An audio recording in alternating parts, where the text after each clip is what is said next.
popping. Episode fucking do 36, it, man. the second ever Swapcast of the Bastard Sermon, the Shit Talking Cunts podcast. Let's do this shit. Fuck yeah. Roll into it. 26 for us, 36 for you. Woo! Here we go. 3, 2, 1. Booyah. Welcome to the Bastard What the Sermon. fuck is up? He's playing the music.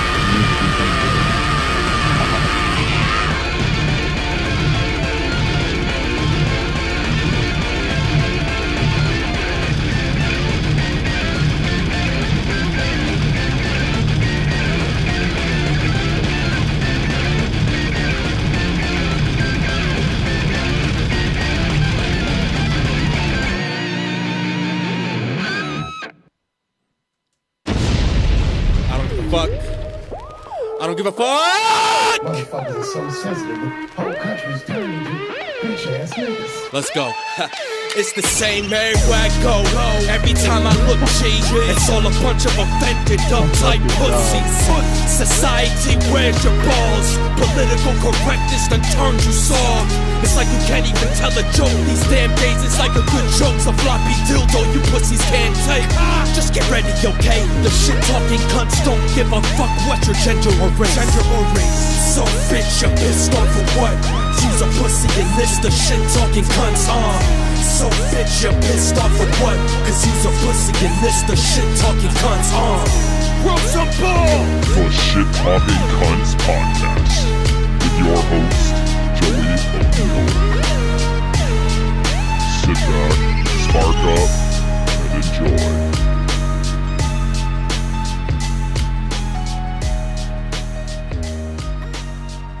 Oh, shit. What's up, you bad motherfuckers?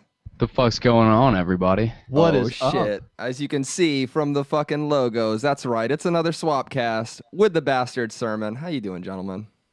Doing fan-fucking-tastic. How are you, sir? Doing pretty good. You know, got the fucking new studio set up. I know you guys got a new camera. We were just talking before we got started, like slowly getting better and better piece by piece. Yeah, we got this ghetto-ass sheet behind us. You know, Temporary setup. the nice mildewy sheet from the fucking... The next time that you bad motherfuckers, Joey's fans, see us on this podcast, we will actually be in the studio. There will be mic arms. There'll be a light show for you guys to see. Hopefully, No, we're down one poster. bastard tonight. Yeah, Patrick's not here. Gone. He's on vacation. For Joey's fans that don't know us, I'm Cody Hucker from the Bastard Sermon. And I'm Luke Young, also from the Bastard Sermon. And Patrick Seta's on fucking vacation somehow. This Son dude of a takes bitch. 9 vacations a year some way, We're out here putting work in, and that motherfucker's off drinking Mai Tais in the sun. out What there a smoking, lazy son of a bitch. smoking bowls on the beach. And you eating know. chicken tenders. Yes, motherfuckers, like every Where the type fuck of did honey he go to mustard in Cabo? Where the all of fuck does Myrtle Beach. motherfucker go? Oh god damn! Hey, let's hit this piece before we get into it. In Bastard Sermon tradition, smoking this at you, gentlemen. Hey, I got this too. Hold Not on. only are we smoking this at you, we're smoking this at the all fucking cunt fans out there. The Bastard Cunt fans, we're two fucking legions together. Dog, no one wants to fuck with us. If we get the army together, I don't want. We're definitely look. We're no skank army, but we're a pretty fucking rough and tough battalion. All right, like nobody wants to. We're up there. The bastard cunts are We're some up strong motherfuckers. For every bastard cunt, that's equal to at least fucking 1.5, 2 skanks. I mean, there's way more skanks though, but I mean the bastard cunts, they're a savage breed, my friend. Dude, savage as fuck. We don't mess around. We're down in the fucking trenches. We're fucking, you know, we're smoking the Snickle Fritz to get to the good shit. Out here eating that dirty ass. It doesn't matter if it's washed. It doesn't matter if she just ran a marathon Or if he ran a shaved. marathon. It's the flavor of life. I don't care if she ate some Skyline that day. Local reference. Sorry, Joey. That's a dirty old chili that all Cincinnati people act like is. That's like you take your amazing. girl. Well, you take your girl to Skyline. You're like, I'm not eating ass tonight. That ain't happening.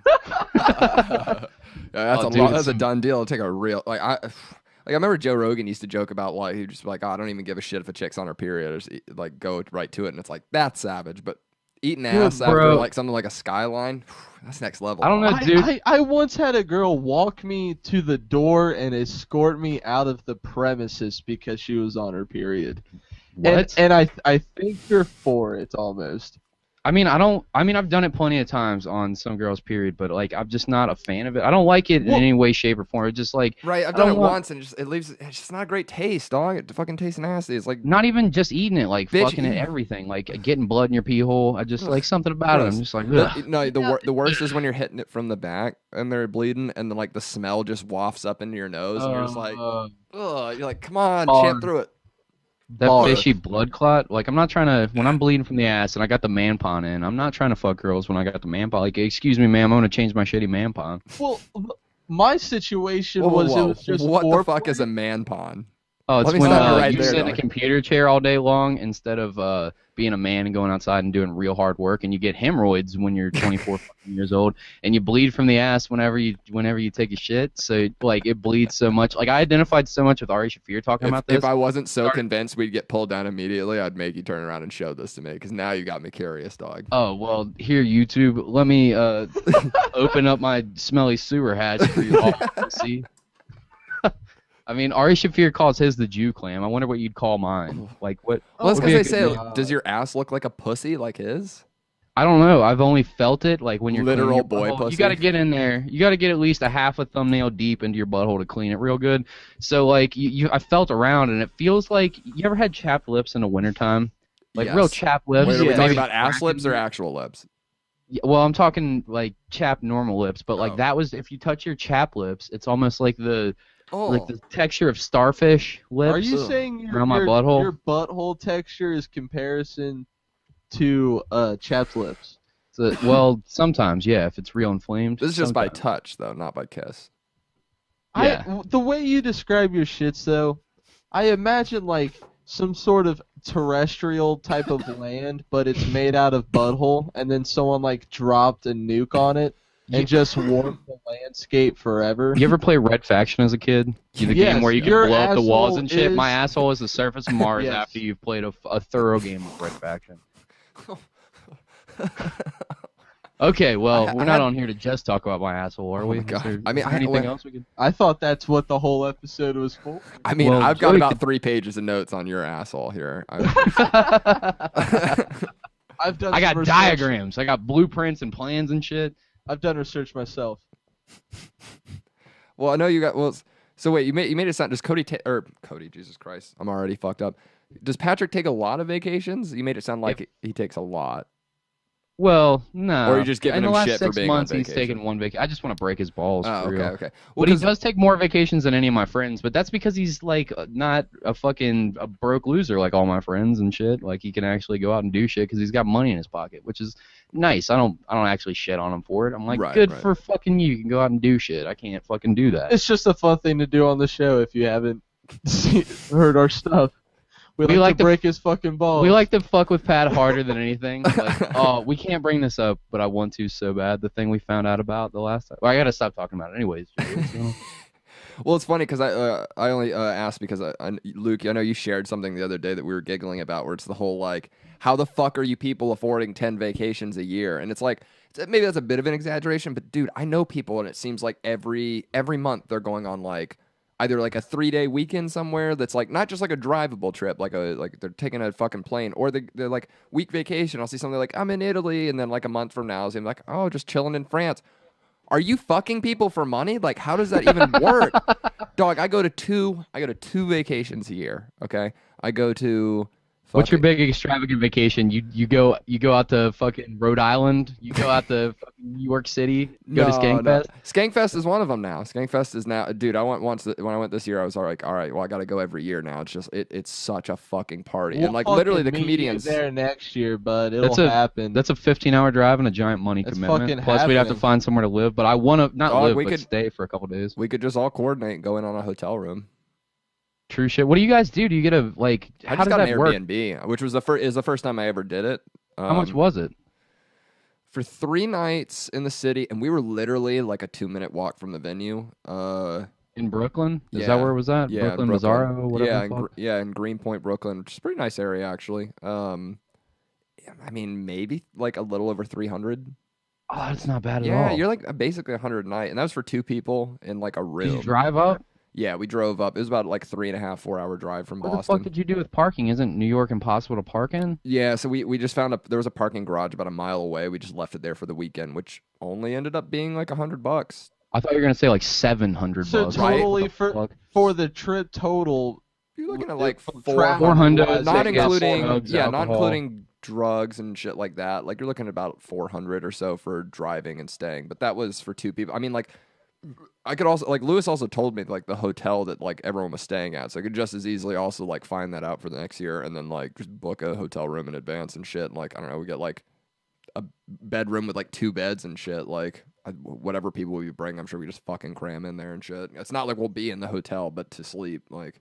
We're I'm pretty just much curious there all about day. this because one factor would be gas, one factor would be Airbnb, the parking garage for parking, we'd have to fucking carpool. But I want to make this fucking shit Yeah, happen. yeah. It's just I mean, you're Absolutely looking wanna about make for it happen. parking. It was like $30 a day. I mean, with the tax, that it is made it not 100. bad. That's not what I thought it was about. Dog, I thought it was gonna be way more. I thought I was gonna pay at least 100 a day or some shit. I so I figured was like it'd be blown vicious. away when that was the case. I've never been to New York. Pat's been up there. Luke, you ever been? No, I've been to Kentucky. I've went to Florida once. Oh, bro, you never been out to I've Chicago? been to Gatlinburg 3 or 4 times. I've never been to Chicago. You gotta hit up Chicago. Chicago's a wanna fucking get- dope The city. Chicago. Gorillaz is holding a show in Chicago in a couple months, and I am trying to go. Oh shit. Fucking love I Damon never really got Albarn, super dude. into the Gorillas. I don't know. It's not like I think they're bad, but it's just I don't know. I never like I couldn't name a song. I know like a couple of their songs, like the ones like the what's the like the classic radio hits like Clint Eastwood and I and love Feel Good Inc. is and the all one you're that talking stuff. about, but I'm with you on this. Like, I'm not giant on the Gorillas. Like, they're all right, but they're not my fucking band. They're Yeah, it's not just like, not my but there cup is of one tea. song that's gangster. November Has Come. MF Doom's on that. If you're not familiar with MF Doom, Ooh, yeah. Food, the album that they played on Adult Swim back in the day, is some fucking dank shit. You need to get on that if you're a hip hop fan at all. And that song is fucking dope, and the video is dope for that. So I give Gorillaz props for putting him on their fucking CDs and shit. I like Gorillaz because I like the I especially just the know animation them. shit's cool that they Yeah, do the for the name shows. is Like cool, it's the a whole great idea. concept. The concept's amazing. Like you Yeah. gotta give them that, even if the music's not your thing. Like the whole thing, like let's have the band like playing like an animation like up on the screen and shit in the background and stuff like that's sick. Right. I grew up on them because of my brother, and they had a bunch of stuff out, and if you didn't know, they don't have just albums, they have like a fuckload of side projects and whatnot, you know, like B-sides and shit like that, and there's it follows with the timeline of the band, and pretty much each album is very different, so to me they've always been an experimental band. So when they put out a new album and people are like, oh, this is garbage, it doesn't sound like this, like, I never expected it to be. I always expected it to be changing or ever evolving. Luke, 'Cause weren't to you- me, they are an experimental band. Weren't you recently in communication through some fucking event that they did with the quote unquote bassist, the fake dude or whatever, the bot that they used, and they gave you some like thing that he said he was gonna call. What was that you were telling me about it? There was an event they pulled up on their social media where you could talk to Murdoch Nichols, who is in prison, and you initiate the message sequence, and it says connecting you with inmate numbers 00 so and so. What is this person's full name? And then you give the full name. What is this person's full favorite alcoholic beverage? And then you give it, and then it tells you you're wrong because you'll drink anything. But then it connects. I feel you, that on a spiritual level. but then it connects you with him, and he tells you like he's had 2D try to bring him fucking files hidden in cakes and shit. Jesus. But 2D's blind, so he fucks it up, and he tells you that he's being framed, and he got into a fight in prison with someone named Big Balls McGinnis, and he got his eye punched out, and he sends you a picture with a bloodied eye, like all bandaged up. Then he sends you a list of his like objectives he's going to complete. You think while in everybody's prison. getting these fucking things though? Is it the Yeah, same thing yeah. over and over and over and over again? Yeah, but by the end of it, he tells you that there's a password, and it's Beetlejuice, and in 2 weeks' time, I'll be getting a call from someone. And This I is like I some need to remember fangirl to shit that give I would him that expect password. some girl to do in middle school, Luke, It's like fucking what you're doing right ARG. now. It's already ARG too complicated shit. for me. I'm like, what? Wait, well, who do I? What number do It's I? ARG. This is some ARG stuff. It really is. Well, it's funny. I can empathize with you on that because like my favorite band, Winter Sun, catches a lot of flack. Like their first album came out in 2004, and it's pretty well regarded like of a like melodic death metal album. It's just like most Winter people Sun's like, a powerful fucking band. dude, their first album, everyone pretty universally is like this was the shit. And then like their second album took years and years to put out. And honestly, like a lot of people give them shit, but I get it because like we do a very similar thing to Winter Sun in the sense of like the orchestrations and all that. And like, dog, our material has been like recorded and ready for a while. It's literally just the orchestrations have like tack on an extra year plus, and like we're not even anywhere near as like crazy of what they're doing and shit. But like it came out, the second album was like Time One, which they got like a bunch of like pressure from the record label Nuclear Blast because it was just supposed to be Time, but like they basically made him split it into 2 albums because they're like, you need to put something out. And like he was pissed off about it and shit, but it's a good album, but it's definitely, you get the sense when you get to the end, it's only like 40 minutes of what's supposed to be like 2 CDs forming 80. And so it definitely feels like you're like, all right, well, like now I'm ready for Time 2. But like they did this big, crazy, legendary crowdfunding thing because they're trying to get their own studio built. Because the reality is like the technology they need, just like they can't just do it in their house. Like they need a fucking studio and all this shit. And he basically he's trying to build his own studio there in Finland and shit.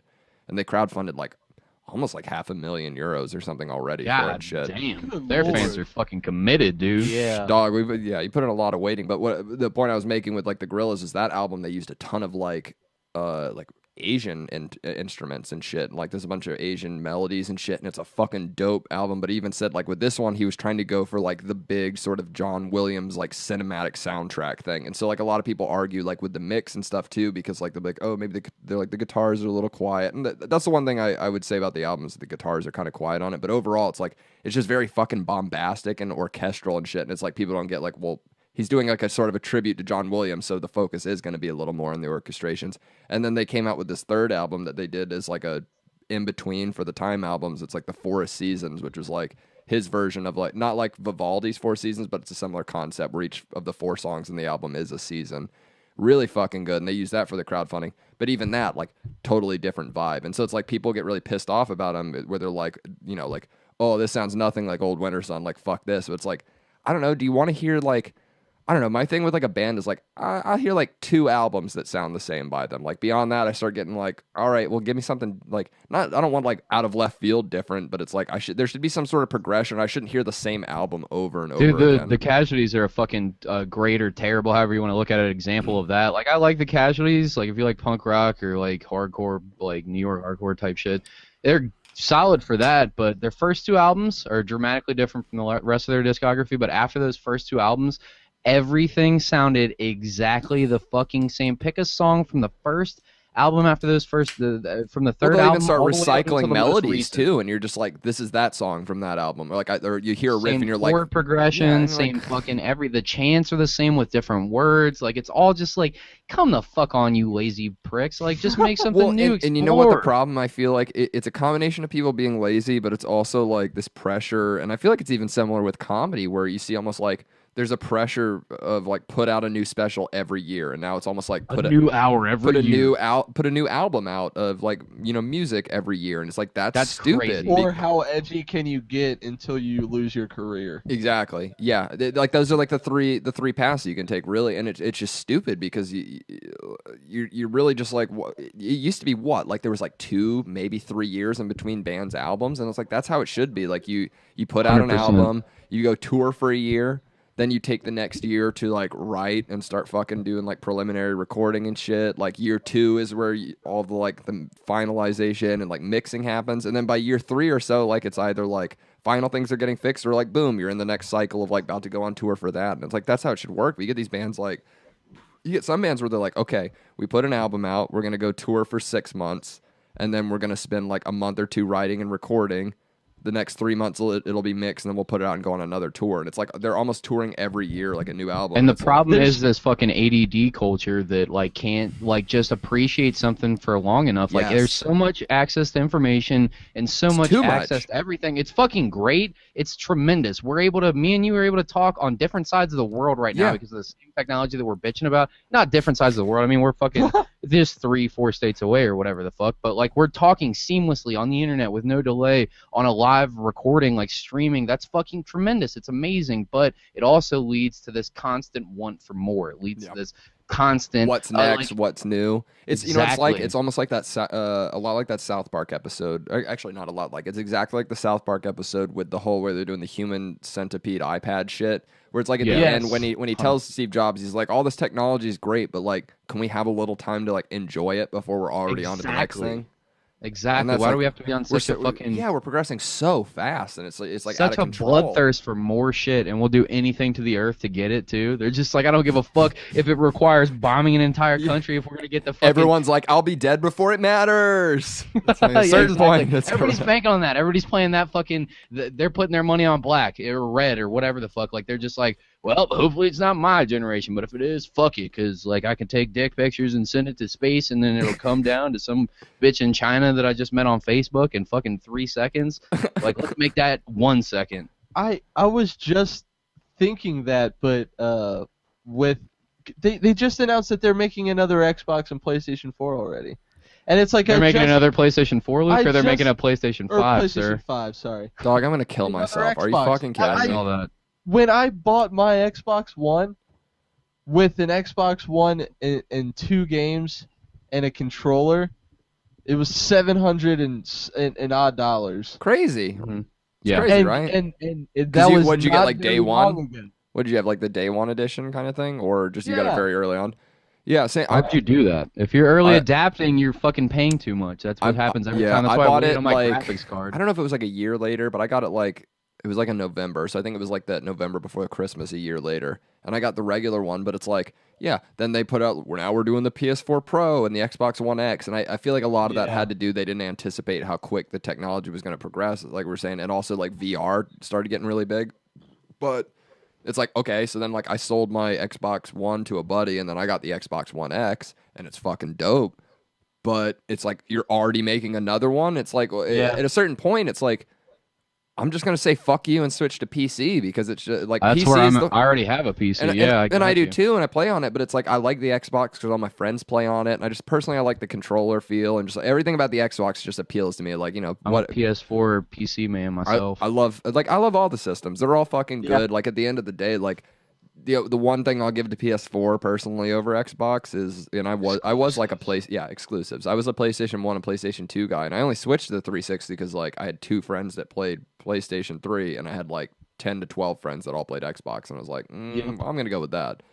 But yeah, the exclusives are still better. But it's like at the end of the day, it's like they're all good systems, but PC is the one that's going to always be there and constant. So it's just like, well, fuck. I don't want to have to keep every 3 to 5 years spending $500, $700 on a new console. It's like, fuck That's off. why I future-proof my computer. I got this is gonna go super nerd deep. Sorry, listeners that don't care about computers, shit. but I got one of those 1080s, one of those GTX 1080 cards. My friend bought it, same deal as you, Luke. He fucking bought it day one. Fucking, I've got the EVGA GeForce GTX 1080 for the Win edition, the one that you can change colors on and shit. This thing is glowing. Gangster. It's glowing inside of my computer right now, and it's a fucking great card. It's like one of the best of the It looks like best. a transformer. However, when Sean bought it, it was probably like, I might be wrong on the price points. Double check me on this, but I think it was somewhere in the ballpark 750, 800.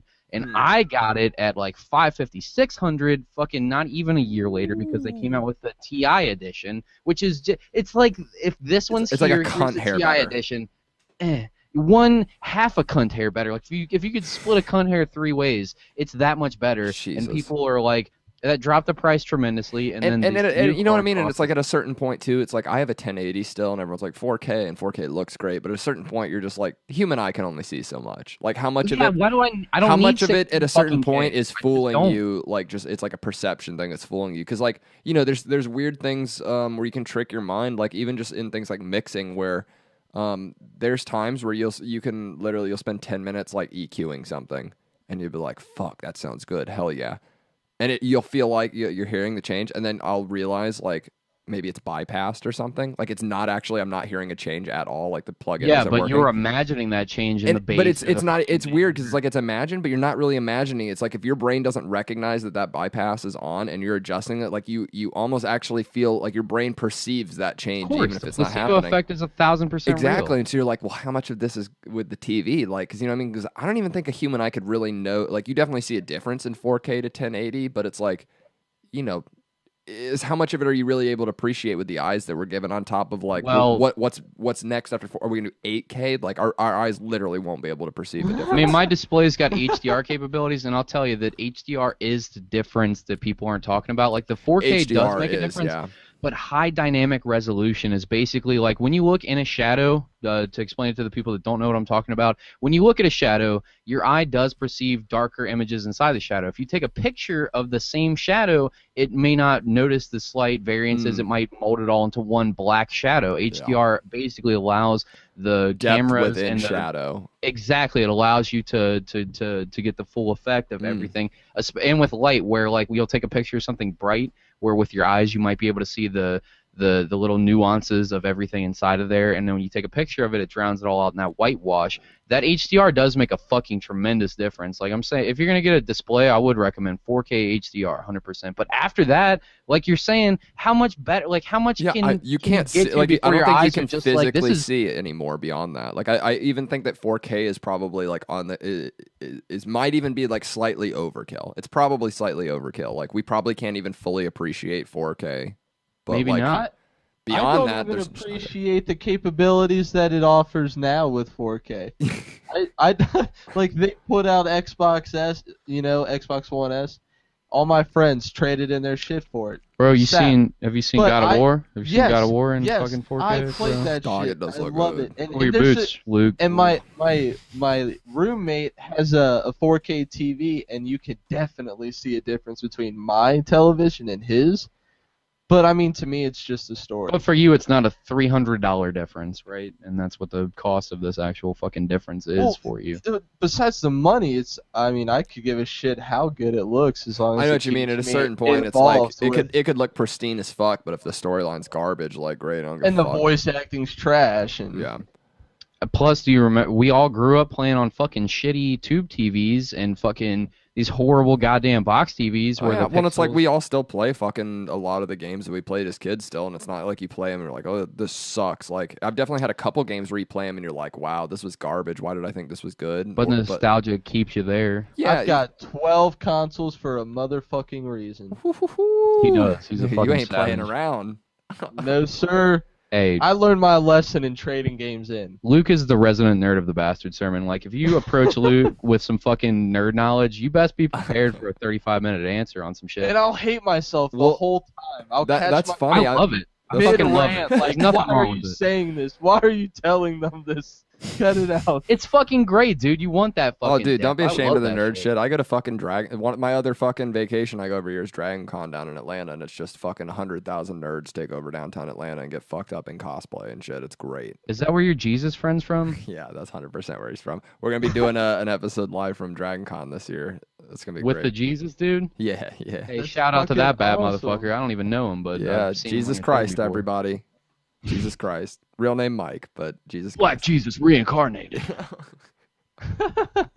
Well, it's fun. Okay. So if you're into nerd shit, and I gotta confess, I actually haven't seen either of the Guardian of the Galaxy movies. Fucking up, son. That I is know. some gangster I shit. know. right I started watching the first one on a lunch break for work one time, and I had to run. And it's not like I don't want to see them; they look fucking like they're sick. But I'm curious to hear what your opinion is on the whole James Gunn firing. I gotta confess too, I still haven't seen the actual tweets that he made or whatever, so I don't even know what he actually said. All I saw was like backlash. Let's do our due diligence live. Like, I'll pull it up on my side and you pull it up on your side since I can't see what's going on. But let's do our due diligence and see what he said and make our assumption from that. 'Cause So, from what I had read from the comicbooks.com article page from their screenshots, he had made a bunch of something about series of pedophilia, tweets. right? What was that? what happened? I heard the only thing I'd heard was something like almost about like pedophilia or something like that, right? Yeah, he had made a bunch of joke tweets throughout the years, and they had alluded to pedophilia in them. And someone pointed them all out, and he made a bunch of recent ones, and it really fucked him up. People were not fucking having it. So we got find fucking the actual fired. tweet. Now, I understand, like, people's discomfort when it comes to subjects like that. Like, for sure, pedophiles should be put away, Oh yeah, Without question. Without yeah. Like fucking who would But- even go to but this battle for a dude- pedophile? Yeah, but this dude is doing it for jokes. Like, okay, look at this. Okay, we've got them all pulled up here. The first one's retweet. What is it? Peter Alton. I like it when little boys touch me in my silly place. Shh. And then the next one is photo shoot with, and it's got a couple tags. Trying to maintain a semi-chub so I look impressive in these photos. I guess the tags are with little kids. Funny. It says the Hardy Boys and the mystery of what it feels like when Uncle Bernie fists me. Like, come on, man, it's a fucking joke, obviously. Like, you think he's being serious? You know what's so funny about that one tweet was I literally got banned from WoW for a couple days one time when I used to play World of Warcraft in high school. I had this black priest named Sholanda, and these people invited me to a guild, and the second I joined, I was just like, what was it? It was like something about like little boys on my no place. It was like some like weird like long thing I typed out just in caps. I was just like, oh, this guild's gonna add me. I was like, I'm gonna go in and just like write some shocking shit. And then like I got like banned for a couple days for like extreme sexual aggression or some shit like that. And it's just like I just giggle because like one of those tweets is almost verbatim like what I said, where it was just the like what was the one like the first one you read about the like little kid something. The first one touch me in my silly place. Yeah, my silly place. I giggle because I was like, that's something I would fucking joke about. He's got another one. I'm just gonna read a few more because these are just like, even if they're not funny, you can tell he's just trying to be funny. Like he's just being a fucking moron. Unless it comes out that this dude has a Jared level of like Jared 90 terabytes of porn on his fucking hard drive. The next one, which they would have busted him for already if they could just try to doubt. You're fired and fired if for they joking. Could bury someone famous as James Gunn, they fucking would. Here it is. The Expendables was so manly, I fucked the shit out of the little pussy boy next to me. The boys are back in town. The boys are back in town.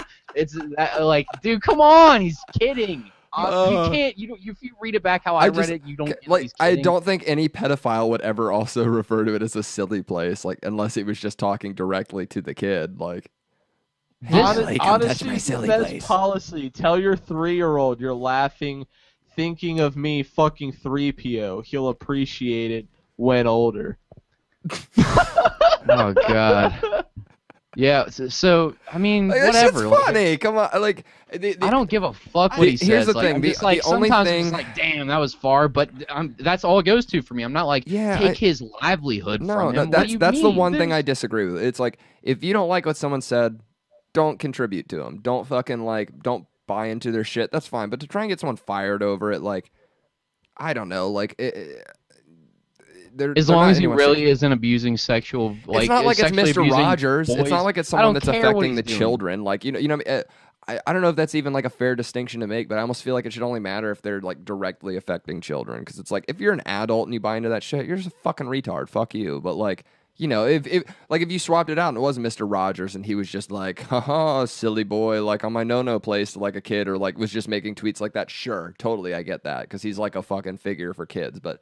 Beyond that, like, we're all fucking adults. You know the difference of a joke or not. Yeah. And if you don't, then fuck you. You're a dumb motherfucker. And if you watch Guardians of the Galaxy could be for kids, so I guess people could see how like that's like the one, like but it's not even. It's a pretty violent. Are following the director of a movie on Twitter. Did you even think about directors Let's be in honest. Movies when you were it's a like fucking if kid? You're taking anyone under 14 to see like Guardians of the Galaxy, you're just like a shitty parent.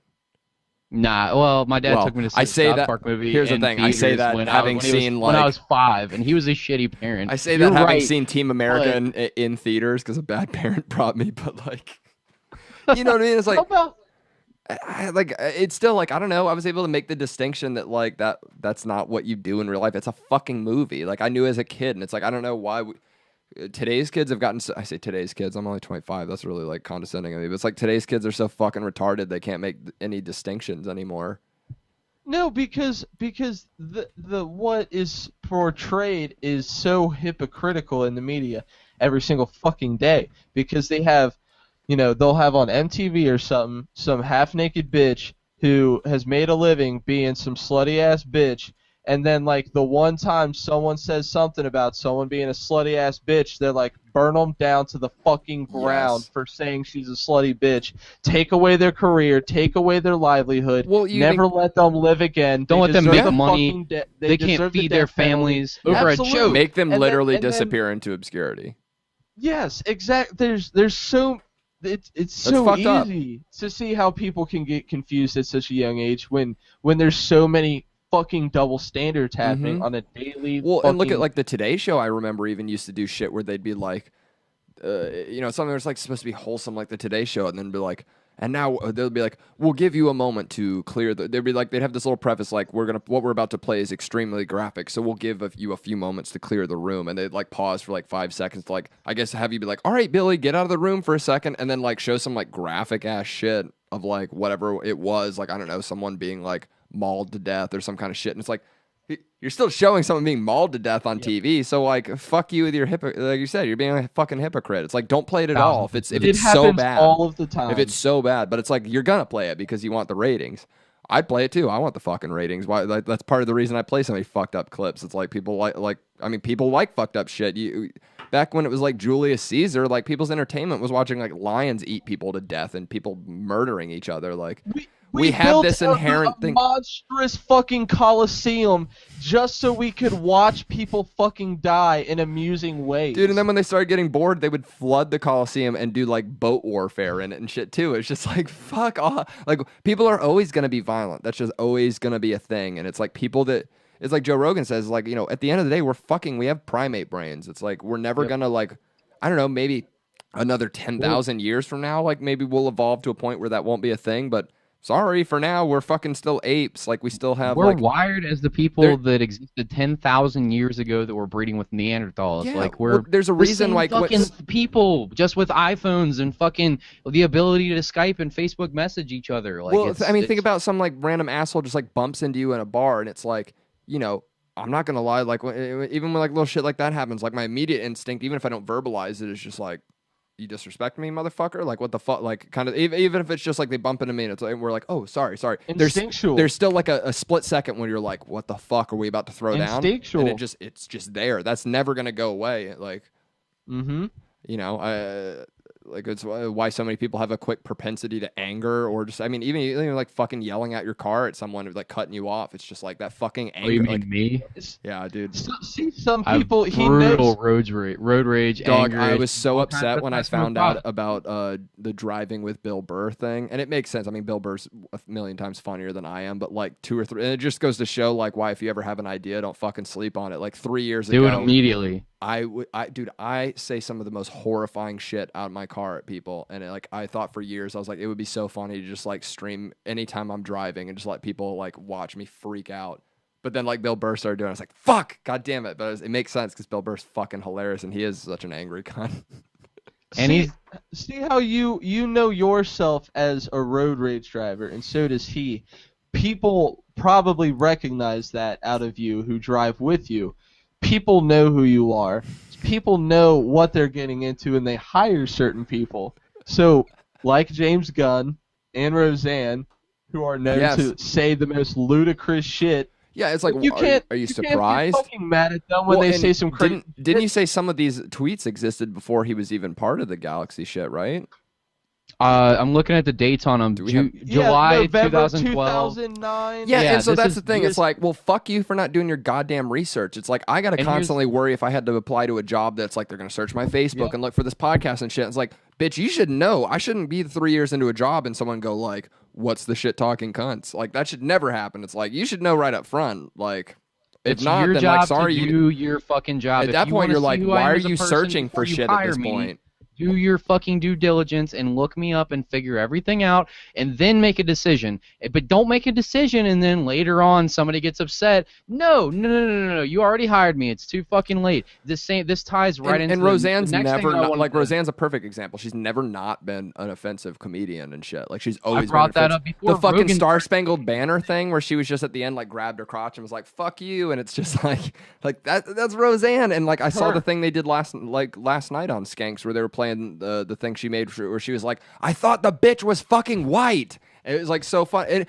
She does. That's the whitest looking She does look motherfucker I've real ever white, yeah. seen. It's like I could Bro. totally see that mistake. Bro, she dressed sure. up as Hitler and made Jew cookies out the oven. Like, Right, and it's like, why I are was we telling picking everybody each- that before Rogan was defending the shit. I was like, look, I'm not defending her saying some racist, like, black girl looks like a monkey shit. That's obviously not cool.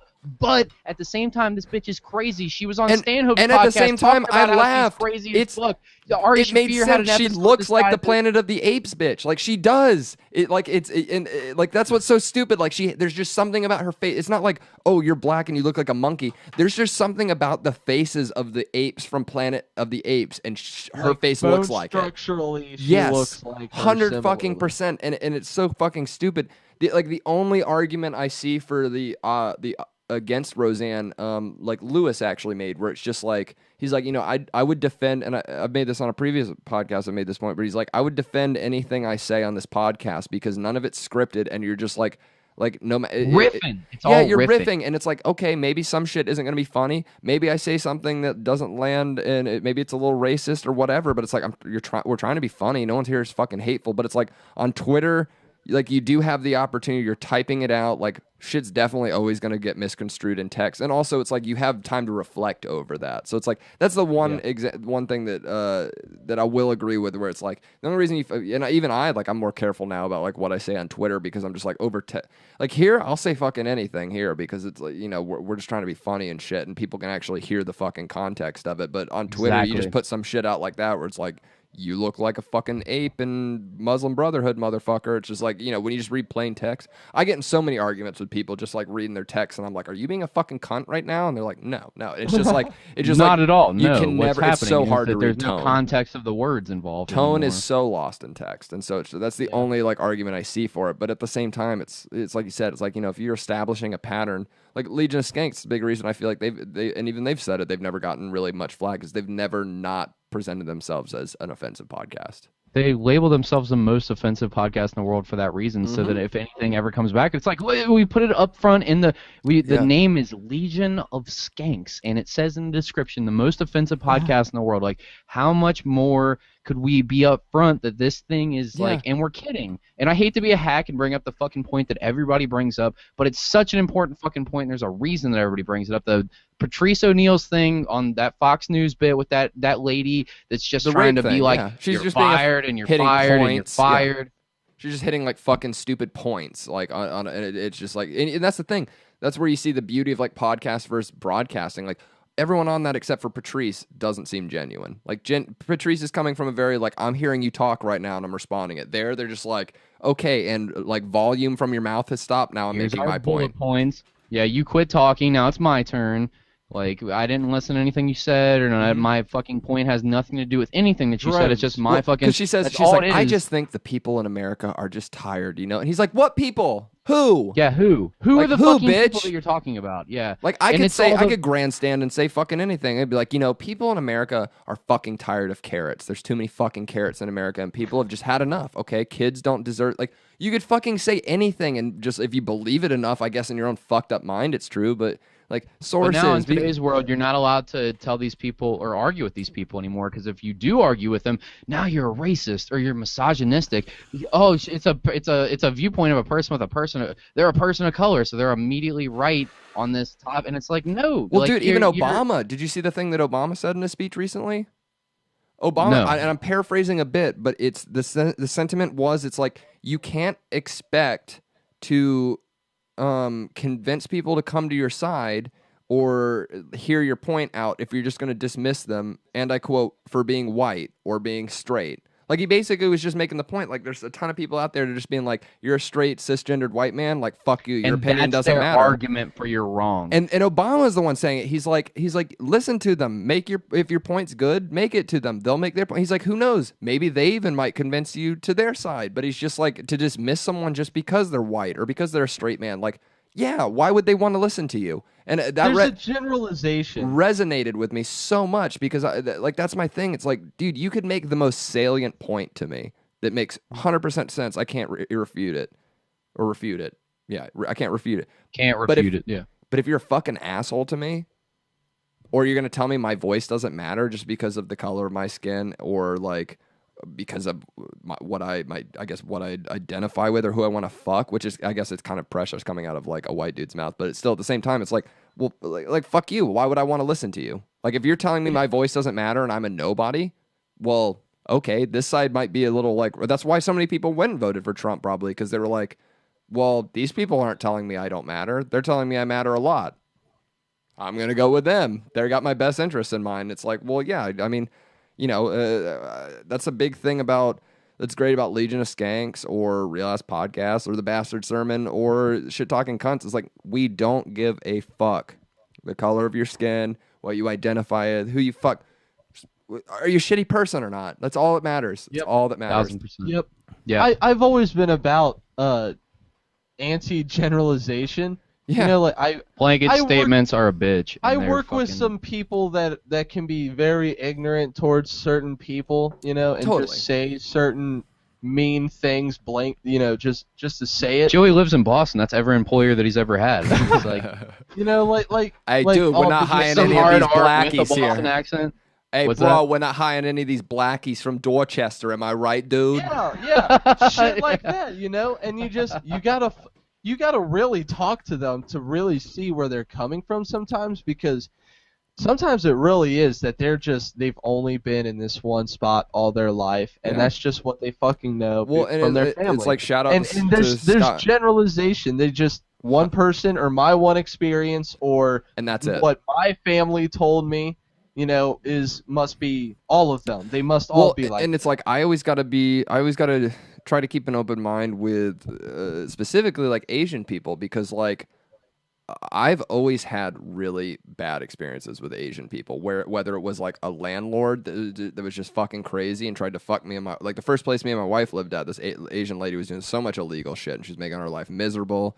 Like I've had like, you know, things where you go into like we've got a bunch of Asian restaurants nearby. There's one in particular you go in, you're the only white people in there. And there's just this fucking look of like, fuck you the whole time they're giving you. And it's like I've never had a good experience with Asians. Doesn't mean all Asian people are bad, but it's like you can see where like some racists that don't like employ any critical thinking skills are just like, well, I've only had bad experiences with Asians. I've only had bad experiences with black people. So fuck them. They're all bad. And it's like, Whereas no. you can differentiate and say these people from these I specific give everyone a fresh locations chance. don't want to fuck with me. Right. I always try to look at it. It's like, you know, and here's the thing. Like some stereotypes obviously exist for a reason, but it's like at the end of the day, I try to look like this person's just a shitty person. It's not like this person's shitty because they're Asian. Like that, you know, they're just like, which Yes. though it is always funny with Asians, because I was talking with someone recently where it's like, it's kind of funny that Asians are sort of the only people that can be racist with impunity. Like no one ever really gives Asians like any flack for being racist, and they are some of the most racist people I know. It's crazy. Or you even look like, and I gotta be careful because this could be misconstrued as like almost like a white supremacist thing, but it's not really my point. It's more so just like, you know, America, and maybe it's just by nature of us being a melting pot. Like there's always this fucking like diversity.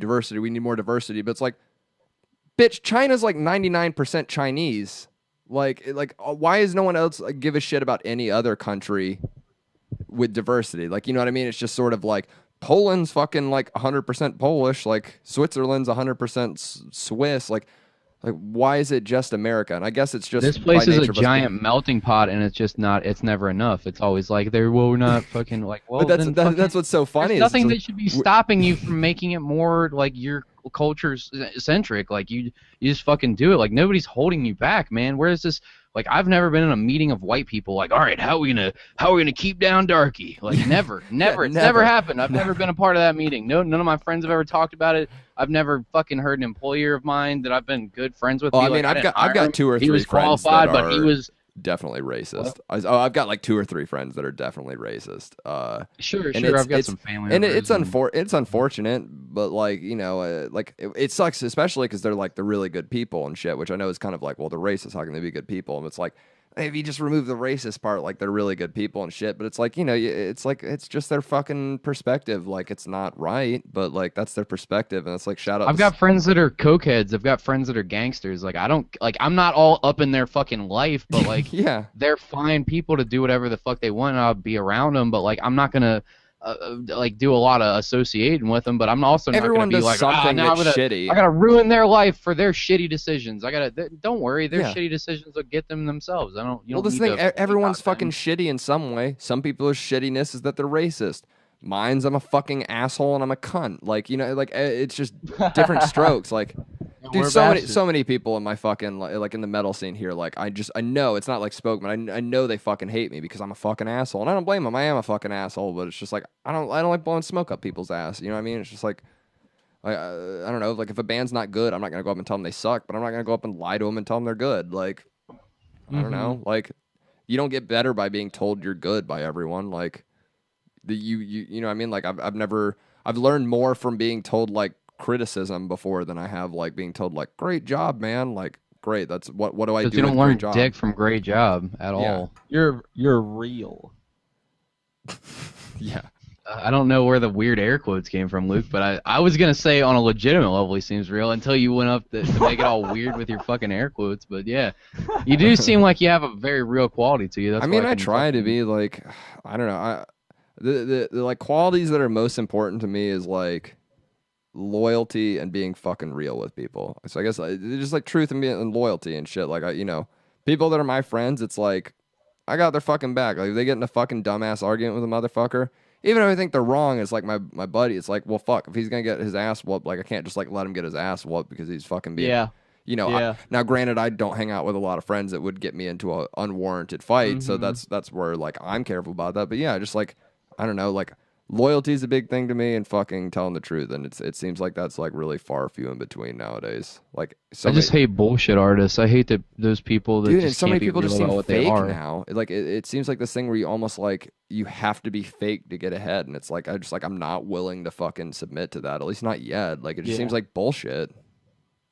1000%, yeah, dude. I don't know. I'd rather just have people not like me than have to fucking bow down before somebody to keep everything copacetic. Right, or be someone I'm not, or you just put on a facade to have to go out and hang with people. Like I hate that shit. Like I'm not gonna go You'll out deal and be with like conflict fake. sometimes. Your life will be a little bit better, I think, Yeah. because then you'll weed out the bullshit and you can actually deal with some fucking real cool people. You just gotta like trim out the fat constantly because That's there's exactly a lot what of it is. fat. The fat. There's so much fat we gotta trim out.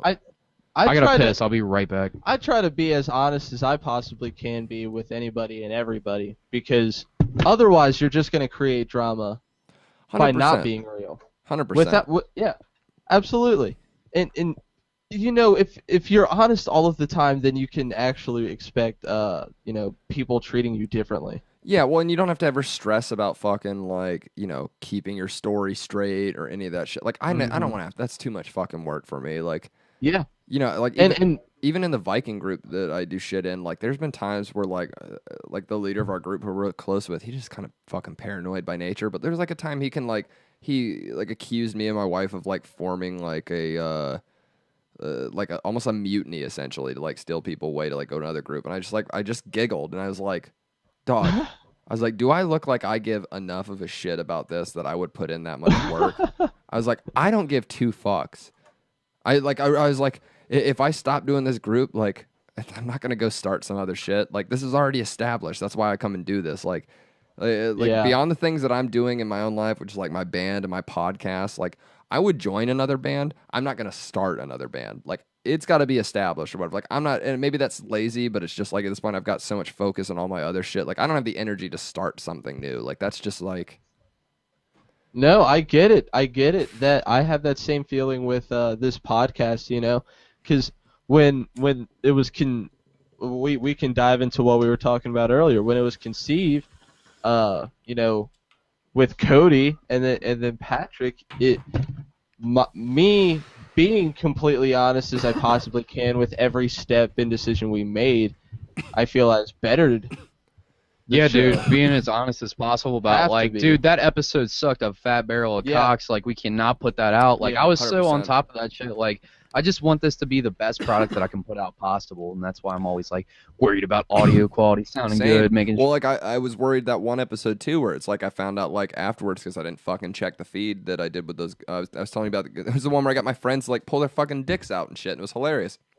The whole episode, the audio was fucking distorted and fucked up. Don't want to lose that one. Yeah, and it was like, you know, you guys made the point of like, you know, just put it up with a disclaimer, but like you also made the point to me where it's like, you know, don't be afraid if an episode sucks to like, you know, sometimes you just gotta fucking scrap an episode and it's just like that's the way it goes, and you're not Nothing wrong. It's wrong like, with that, man. you Dude, know, sometimes you gotta throw that bitch right in the dumpster, light the dumpster on fire. You know, and like, it might mean like fuck it, you got to put in one extra day that week where you got to scramble and get one other guest come in and try and reshoot it, or maybe you just eat a dick that week. But like, you know. Bro, you're a musician, so let me equate this to music. You ever start writing a riff or even a song, and you're like, this song is going fucking nowhere. This shit's garbage. I can do so much better. Yeah. Everything is like a copy of some old shit that I did. And you gotta just like delete the file, the just say, thing fuck that it. you're writing, or forget it. Like, fuck it. I gotta just start over. Even if you just Sometimes go that's back what to it is. like the first riff again. Like sometimes I'll like have a riff and I'll do like 30 minutes of work, and then like afterward I go like, this isn't what I wanted. Fuck this, and I delete it, and I'll just like go back to that core one and like take it in a different direction. And sometimes that's all it needs, but exactly, you just like, you can't be afraid to throw some shit away. Like, you know, just inherently with anything creative, you're going to. That's why we don't waste stream hours. also. Because like I think it's smart of you to stream because it seems like that's the wave of the future. Like everybody's like it has to be a stream, otherwise people don't give a fuck. It seems like it's a big thing, like Twitch, like the Well, it's all hard the to say podcasts. because like honestly, like the new one podcast that started doing between the covers and shit, like that one we're Check trying. that shit out, by the way. Oh, thank you. We're trying to fucking stream like once a month before this one goth event we go to that they do monthly, and do it like that night of is like a like the goth event. We're gonna go fucking do this, but all the other ones are just pre-taped. And honestly, like their first episode has more views than any of my fucking episodes. Like, and it's not even live, so it's just like it's all confusing. Now, granted, a lot of that has to do with theirs is not offensive at all, so it's obviously got a wider audience appeal and shit. So I just knew going into that I was like, they're gonna get better numbers than I am. But it's still like astounding as something that wasn't done live. Like they've got like great numbers and shit. So it is confusing. You're still like hidden, like hard to find on YouTube and stuff like that, or no? I've started do you making keep it open? I started making the YouTube is public. The Facebook group is still like super private and shit. Just because. Oh, dude, you got to keep that Facebook group private. 100%. Because some of the people post some really fucked up shit in there. And Back to the subject, though, I really do think it's important to be honest with yourself, especially when it comes to podcasting. Because if you're, I don't lie. fake it till you make it, motherfucker. But also not just podcasting, but anything you want to do or take seriously. Because if you're gonna put out hot garbage, but just back it with everything you've got and put it out there and people listen to it and it's hot garbage, they're never gonna believe you when it is better and you're like, hey, this shit really is awesome, you know? Yeah, I feel that 100%. Absolutely. You know, and that's the thing. People can smell when you're faking the funk. Mm-hmm. Something that we were talking about earlier that I wanted to tie back in, where we were talking about James Gunn's tweets and like how he did it years before, ties into another recent dude deleting his whole Twitter over it. Fucking Dan Harmon got rid of his whole Twitter account over a silly skit. And when I say silly, I mean like it's some like pedophile jokes, but it was silly as fuck and it was hilarious. Did you see the video? I can't find the video. I don't know where the fucking video is, but I know they played it. I saw it last night on Legion of Skanks. Oh my fucking god, it's so fun. Like when it's the like, you see the Admiral dude like putting the baby down and walk away, and you just see the second I saw the window open, I was like, Daryl's talking to himself in the head, like in his own head and shit, and he was like, yeah, thanks for being such a good client. He just starts fucking raping a fake baby. It's so fucking funny, and that's what's so funny. It's like, obviously, like, I don't know, yes, it's showing him rape a fake baby, but not only is it fake, I don't watch that and go like, oh, baby rape must be okay, or rape is okay. It's no, like, what kind of fucking retards? That's a silly fucking ridiculous goddamn It's bit. so absurd. It's like, you know, how is it any different than like, you know, I remember George Carlin had one of the first comedy like specials I ever watched was a George Carlin one. It was like in his later years, and it was the thing where he was talking about, you know, there's too many young girls dying, and it's perfectly good pussy going in the ground, and he's talking about like harvesting young girls that died pussies for people like lumberjacks up in the mountain, and the lumberjack like come down and be like, oh yeah, that's a good smelling one. Got any redheads? Like, and it's just like. You're talking about slicing a dead girl's pussy out and giving it to. Is that from Jammin' in New York? I think so. It's the one where he's like 69 or 70. It's like one of his last two. It's either it wasn't Jammin' in New York. It's either it's 96, bullshit and it's all bad for you, or it's life is not worth living or something like that. It's one of those last two where he's like old man Carlin, and it's just like I got exposed to comedy really, really young. I'm sorry, continue your point. I did too. It's just sort of like, you know what I mean? Like that, when you really break it down, it's like he's talking about literally like slicing a dead girl's pussy out and giving it to like lonely guys in the mountains to fuck. That's And there was no up. crusade to get his fucking comedy specials off 'Cause HBO. It's a fucking joke. It's like, the funniest bit that's been on Legion of Skanks all year was in January when Kumia was on and they did the fucking pedo dice bit where they're talking about raping the 8-month-old baby. Where it's like some guy in India rapes an 8-month-old baby and someone makes like one joke and it's like kind of vaguely Dice-esque and then they just go on a 4-minute tirade of doing a Dice impression, but if Dice was raping an 8-month-old. Now I remember. It's like, it was like, we could call it a binky if it suits you. Like, just like fucked up shit. And it's just like they're just talking for like 4 minutes about raping a baby, but it's like, it's as if it's from the perspective of Andrew Dice Clay if he was raping 8-month-old babies. And it's just like, if you think that's fucking serious, like you're just like, comedy is not for you. You're fucking retarded.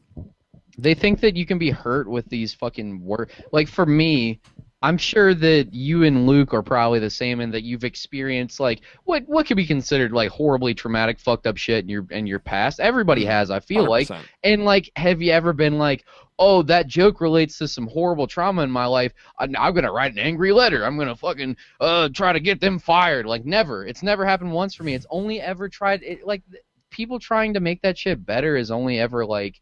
That's what comedy is for me. It just makes like all that horrible shit that's happened to me in my life. If you can, well, it's also you can leave. Make it funny. You can leave if you don't like. If it's on something you're watching, turn it off. If you're at the show, just get up and leave. I've just never been offended. Like I've never been like, damn that. Like if you were just like I'm trying kidding, to think what really like offends me, and like you know what I mean. Like I have been offended before. Okay, Mrs. Young, tell us about your experience in being offended. I can't think of a single time. Like the only things that would like ever genuinely offend me would be like someone seriously saying like fucked up shit to my mom, but like that's like someone caveat. But that's like in person. Like if it's someone online, I'm saying if somebody's trying to joke though, not like things could be offensive to me if they're being serious, but like and that's the thing. Like the example I always give is like Pablo Francisco has a bit where he jokes about fucking death metal. Like he's joking about going to some like death metal concert because he's trying to get pussy from this chick, and the whole bit is him making fun of the death metal voice where he's just like Ika Corsisa, blah blah blah, and he's like making fun of it, and it's like of any bit that like something like that should offend me because like I do that. But it's fucking funny. It doesn't because if you can't fucking laugh at yourself, like everyone wants to laugh at something until it's a little too close to home, and it's like, whoa. It's like fuck you. Nothing is off limits. Okay, if it's funny, it's funny. If someone's trying to be funny and they fucking bomb on it, like okay, they just weren't funny. Sure, boo them. Don't get them fired. Just boo them. Yeah. I've always told my friends. So like, my dad killed himself when I was younger. I was like, you could literally make my dad's dead and killed himself jokes in my face until you're blue and you're out of breath from saying it too much. And I would never I would laugh right along with you. Like it doesn't as long as you're kidding, as long as you're not actually trying to like. Right. Fuck It's one. Me, it's one thing being right like, or if it's funny, it has to be funny too. Well, it's one thing like trying to make a joke or something like, haha, your dad, blah blah blah, and someone just being like, fuck you, motherfucker, you're blah blah blah, and you're like, all right, man, like now I'm gonna beat your fucking ass. Like there's just a fucking difference. There's just a difference, and it's like context. People. Yeah, and I don't understand why it's so hard for people to fucking make that distinction in anything nowadays. It's not. It's whatever they can fucking get on whatever clickbait website. It's whatever they can get on the fucking news. It's whatever they can get clicks on. It doesn't matter. If they can get someone in trouble, if they can get them on the fucking news, if they can get them fired or poor or addicted or whatever. Yeah, whatever it suits to give them a little bit of fame and sort of look like a victim or look wholesome. Like I don't care. The only time I could support it is with like that Bill Cosby shit with what Hannibal did to him, because Hannibal Buress is basically the reason that Bill Cosby went down. And that's crazy, right? Because people made some jokes, and then like everyone was like, haha, and then they kind of started looking into it, and then women started coming forward and was like, oh shit. And it's funny because in a situation like that, I totally support taking that motherfucker down. And he got a bunch of backlash from it too, because so many people in the black community fucking love Bill Cosby, and they're like, fuck you for trying to tear Bill Cosby down. It's like, Bill Cosby raped people, and this is another thing. And I feel like we talked about it. Well, and this is the thing. I feel like we talked about it on maybe the last Swapcast we did, but it's like, you can make a distinct like.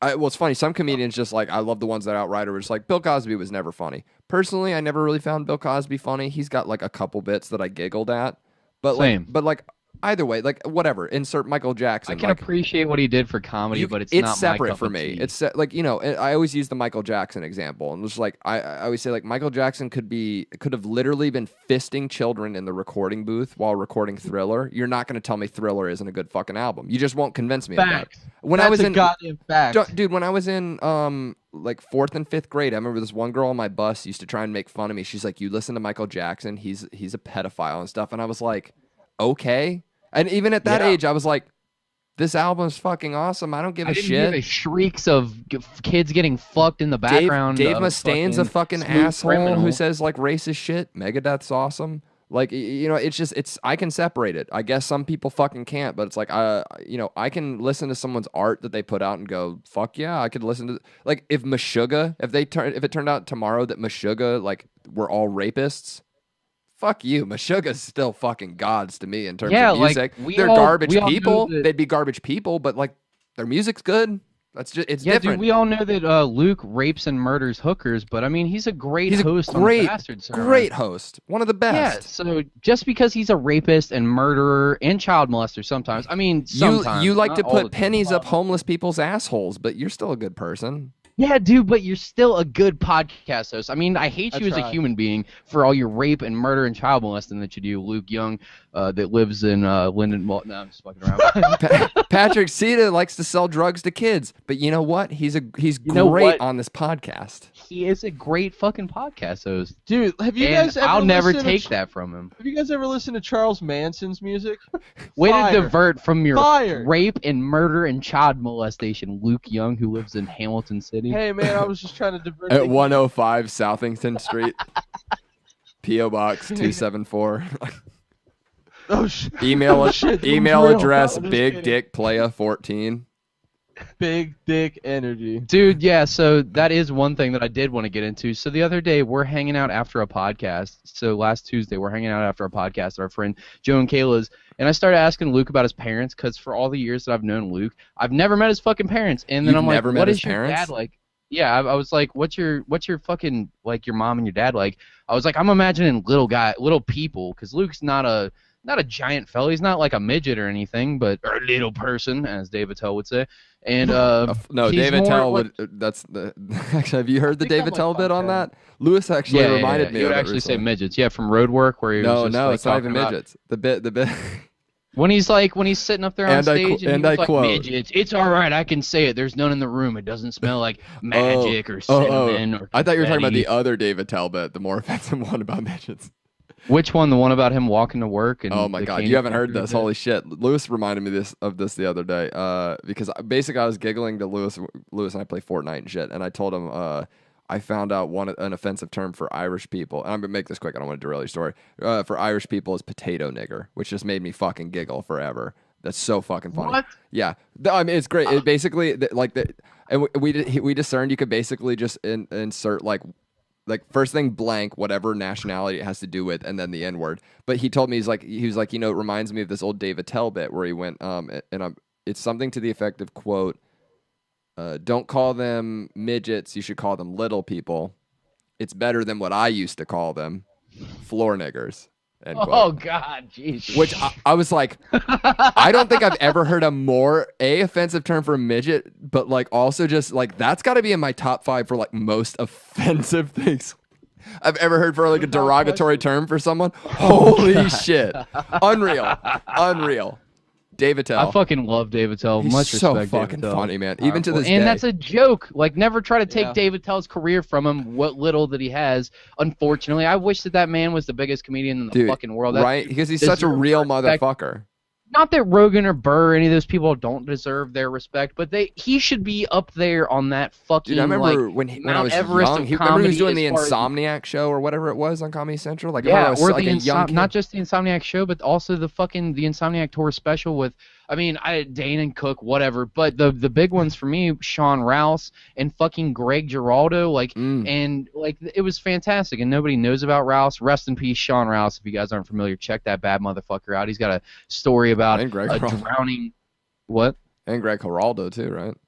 Yeah, absolutely, Greg Giraldo. But everybody knows fucking Giraldo. Nobody knows Rouse. They better fucking know Geraldo if you're listening to this. You better know Rouse too if you're listening to this. You got to look up his bit about child sex workers drowning to death and the fucking tsunami. Like, it's one of the darkest bits you've ever heard in your entire fucking life. Like, talking about, like, he was like, you're getting your asshole. I'm gonna do no justice to this fucking bit, but he was like, you're getting your asshole reamed out on a busy fucking Chinese New Year by German tourists, and then you're asking every day, please God, please save me from this hellish fucking existence. And what does God do? That asshole, he sends a 30-foot fucking wave to wash your out. It's out to sea. Your nutrition ass out to sea, and you're out there, and your asshole's sucking in water because it doesn't have any elasticity left, and you're slowly sinking because your leg's chained to a sewing machine, and that's no way for a boy whore to die. And he gets up and he's screaming and he's all crippled and shit as he stands up. That's no way for a boy whore to die. And he's like, I want him to die like every other boy whore dies in a bathtub with their internal organs shutting down from AIDS. I love how he's like, I'm going to do this bit no justice, and he just did the whole bit, like, probably almost verbatim. I'm gonna do this. Well, it was just so good. It sticks No, in I your feel fucking you, I memory feel like that. Rouse does it way better. I mean, you got to listen to Rouse say it, but like all those dudes were a part of that fucking thing. What was my big point here? Where the fuck was all this going? Something about big killing dick the Jews? I don't know. Yeah. So the Big Jews are like, wait, are we live? Holy shit! All right. So we were over at my friend Joe and Kayla's hanging out with Luke after one of the podcasts last week, and I asked Luke about his parents, like expecting that he's going to tell me about these little tiny fucking troll people that live under the ground. Wait, so you finally met his parents? Hi, I'm Luke's parents. My dad is a 6 foot something odd, tall, tan man with black hair and a grizzled beard, and he's 40. He's 50-some years old, but he's still in really good shape. And I saw his dick a bunch when I was little. And that's how he told it to me. So I was like, okay, that's your dad. And then he ends with, and I saw his dick a bunch when I was little. Am I your father? Like, I feel like you just I feel like you just described me verbatim. And I knew 6'2", a bit tan. No, I hoped. A bit tan. I got a grizzled beard. Luke, I am your father. I'm your father from 20 years ago. I'm your dad when he was in the 80s. Dude, my mom told me what my dad looked like when she met him, and he sounds like a terrifying man. He was a bodybuilder, so he was shredded, but he wore a leather duster jacket, and he had a fucking mohawk. God right damn. on. Okay, well, so the point of this story, though, is that Luke is telling me, like, yeah, so I saw his dick a bunch as a kid. My dad has a fat old dick. So, like, I was just hoping my whole childhood that I would get that fat old dick, and then I did. And then that was Luke's whole fucking story. And I was like, did you just humble brag to the whole room about how big your dick is right now? No. Not how big his dick is, how fat his dick is. Fat old dick. What had happened was I hoped that I had gotten it, and then it was just gotten really awkward. And it was quiet, and it was just floating there, so I was like, let's top this off. You're like, just to confirm. And then I did. It came and through. And he made it so uncomfortable for the whole room. But he just kept going. He was so committed to how big his dick was and telling us about it. And I was like, see, all right, well, Luke, that's when you should have chumped him, Cody. You should have been like, all right, well, let's see it. And made him and his dad pull their dicks out and be like, let's see the family resemblance. If this episode gets 10 million downloads, I'll put a picture of my dick. No. If this episode gets 10 million downloads, you'll put you and your father's dick side by side so we can see the family resemblance. 10 million downloads. Your dad better fucking pull. And then everyone can try and guess who is who. Dude. Which one's Luke? Which one's Steve? Yeah, edit out their legs and shit. So you can't just dick. Dude, they'll know. Yeah, you'll have to edit out anything else but the dick and balls because they'll know from fucking skin tone alone. Is your dad like a lot darker than you or something? Yes, he is. Okay, well you're a pasty Irish fuck. I get everything else from my mom. She's the small. Well, actually, did you know? I just found this out. So red hair is a recessive trait that has to do with Scandinavian culture more so than the Irish culture because the Nords raided. I hear crickets going right now, but the Nords. Well, no, I can confirm for you. The Vikings actually founded and established Dublin. Fuck yeah, dude. The I need to Vikings go were there responsible before I die. for that, so that makes total Through sense. rape and murder. So the Vikings then would have probably gone to Ireland, and people were already on Ireland, and they probably raped the fuck out of a bunch of Irish chicks. I can't confirm that. I'm not the most knowledgeable on the history aspect of the people in my group, but I do know that for a fact. The Vikings established Dublin and shit like that, and one would surmise that they then had their fill of like filling pussy with Viking shit. So. Well, in order for Luke to have red hair, both his parents would have to have the recessive gene for red hair. So both of them, you probably have a giant amount of Scandinavian inside of you. I mean, There's a fuckload Irish of also. redheads in my mother's side. All of her brothers have it. She has it. Her mom had it. it's apparently her a dad had it. Scandinavian Nordic trait. Well, anyways, didn't we have more shit to get to? What was Big the point of dicks? this? No. Oh yeah, big dick energy. So this leads me to big dick energy, the new fucking fad of the internet. Like I was trying to figure out what the kids were gonna come up with next. Like, is it like after lit and fam? I was like, what's gonna be the next fucking weird thing that catches on? And big dick energy is the new fucking weird popular fad trend that's fucking happening now. And I want to get your take on big dick energy, Joey. Big dick Joseph. energy. Now you're saying this is a new fad going around? I'm not familiar with it. Have you not been seeing people talk about big dick energy on the internet? Luke what are you humble doing? brag, big dick energy. No, I have the only fad I've seen is the whole fucking Kiki challenge thing that people are doing. Oh, I don't know. What's the big dick energy? What the fuck is that? Type it into Google. Type it into Google real quick, and you'll get a whole list of memes. It's like the new fucking thing. I can't believe you haven't seen it amongst your friend group. Your friend group's apparently better than my friend group because, Be proud. yeah, be very proud of the people you hang around with. I'm white. I'm not allowed to be proud. Big. Damn. This he's is my so work bad. computer. I wonder if it'll even let me put this in. Let's find Kyrgyzstan, out. out there in Boston. Energy. Big dick energy. Let's see. Is that confidence you got knowing you got an enormous penis, but isn't exclusive to being well endowed? Is this something that Pete Davidson started? What is this? I just started happening, and I'm so unsure because everybody just keeps saying it over and over again. I'm fucking. So it's Started with me. just some new I revitalized put it way out of there people into the telling. universe with chaos magic with me talking about big dick. So not it's even talking about it, just having big dick boners, just fat dick boners. I'm so sorry. it's just Luke, confidence in the fact that you feel your dick is big. It was chaos magic through. I and mean, through. let's get down to brass balls. What are you rocking here in terms of inches and girth here, Mr. Young? Are you ready to reveal to all 9 listeners right now, Luke? Are you ready that's for that? generous. That's generous. It is no less than. Oh, don't play the more or No. less than game, motherfucker. Let me know Whole hard. Penn We Station gotta stuff. know know hard because that's all that matters. Are you talking because- about 12-incher, buddy? Well, no, because here's the thing. I'm don't have I'm 12 more inches of of dick, a and if I'm you do a whip I'm it more of a on grower. Absolutely not. I don't. Well, look, there's growers or there's showers. I'm a grower. I'm sitting I'm at a about grower. I'm at about 5 soft, and when I get like fucking when the shit gets pumping, dog, I'm at about 8. That's where I go to. I get fucking like. Oh big my swell. God, are we dick bros? Bro, are you rocking an 8-piece, dog? I'm Dude, bumping My this dick dick at you. is significally less than this. That's all right. That's all It's right. not a Look, good dick. at the end of the It's day, not. Luke and I are the wouldn't ones that look recommend my like dick fucking to a friend. assholes. I mean, like, people. I'm sure everyone's like, fucking prove it or whatever.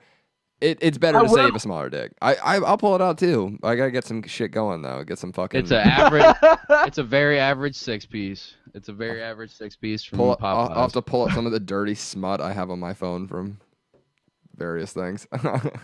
Hey, no, it's horrible being 6 foot tall with a not well. It's not horrible, but it's not like well endowed Dog, like it should be. Here's the thing, Like, though. It's how you use it, man. There's so many people that have, like, big-ass dicks, and, like, I've just heard from, like, people I talk to and shit. It's like, some people have a big-ass dick, or they just, they're good-looking. They don't work for it at all, and then it's just like, well, they're a boring leg, because it's just like... I'm not uncomfortable about it. It makes me funnier as a person. I'm like, well, I ain't got a dick, so I better learn how to play guitar and paint and be funny. Well, and that's the thing. It's like, it's not like you don't know how to fuck. Like, you know what I mean? It's not like you're like, my dick's small, so I don't know how to put a dick in a pussy. Like, it's yeah. I mean, it's all not, the same shit. Like, you got to find the right fucking. I the feel like right I'm lock at to your I'm key. at a You gotta find the I'm right at a lock. little dick dick energy. confidence meeting right now. Small Like dick we're energy. all little dicks are Bro. getting together, like Bro. trying to make each other feel better about their little dicks. There's no Bro. woman in there. Like Bro, there's big dick energy there's all only around. other little dick dudes being like, Cody, nah, it's cool, Cody, bro. this is a It's all safe good." space. This is a safe space. And It's we're a safe all space for a little inclusive. bit, Cody. We're all inclusive with dick size here. Okay, We're here there's for you. there's only okay. big dick energy here. You wouldn't be.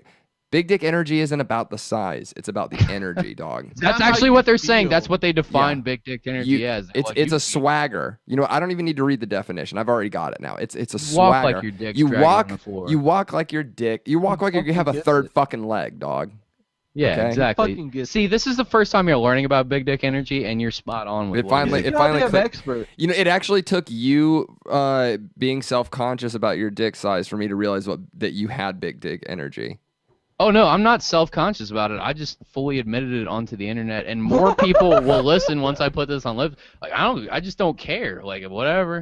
What does it matter to me? Yeah, your dick works fine, dog. All I'm doing is disappointing other women. I still feel great. I'm just like, yeah, I got that good nut. But they're like, I dog. wish it If was all they more. care about is I dick don't- size, then they're just whatever, fucking bitch. floozy whores Sorry. anyway. Fuck them if that's all they care about. Yeah, fair enough. I'm not. Again, I care not. You know, you still get yours. You know, my man's out here. All right, he's still enough slinging dick. about my penis, sir. Don't we have more topics to talk about? Oh, dog, we got First so my much more. asshole, next my dick. What's next, you fellas? Like my diet and my fucking how's my hair doing? It's balding a little bit, if I must be honest. Why don't you steer us on this shit? Where do you want to go with this, Cody? We got so many different things we could talk We've about. got a whole list over here. What do we We got? got the Chase stuff. Let's We got the fucking, Viagra stuff. We got the shark Michael stuff. J. The Oh, the Demi, Viagra stuff. The the Viagra Demi stuff. We got the open shit. Whatever you want to go to, dog. Heroin overdose, Demi Lovato. I'm just gonna copy Jay's bit with Lewis's mom and turn it into Demi Lovato when she's on Barney overdosing on heroin. Barney, I love you so much. I wish I was like familiar enough with Demi Lovato songs to be able to make enough references, but We're like, I just- not. I had I no just- idea who she was. I got on Wikipedia like, oh, maybe I it's knew who she pronounced was. I name. just don't listen to her garbage ass music. Yeah. Yeah. I actually found out about it through the fucking Joey Diaz had a tweet, which was something to the effect of like making fun of her for getting Mexican heroin. Of course, Joey Diaz would make fun Like, of her for the quality. Let me read his exact quote. It is so fucking good. I couldn't. Yeah, you gotta So- get you that Cincinnati heroin. You know the shit that all my friends from high school are dying on, the one with that good fentanyl in it and shit. Because some dope fiends that I know be like, oh, it killed him. You know who his dude was? You think I could get his phone and find out who his dude was? Because that's got to be some. Joey Diaz said, and I quote, Demi with Mexican heroin. If I told you once, I'll tell you 1,000 times. If you're gonna do H, call White Powder Ma. She's got some number 2 that makes you see Jesus playing the stand-up bass. I'm not gonna lie, I don't even fully know what the fuck that means, but I'm already giggling like a sentence in.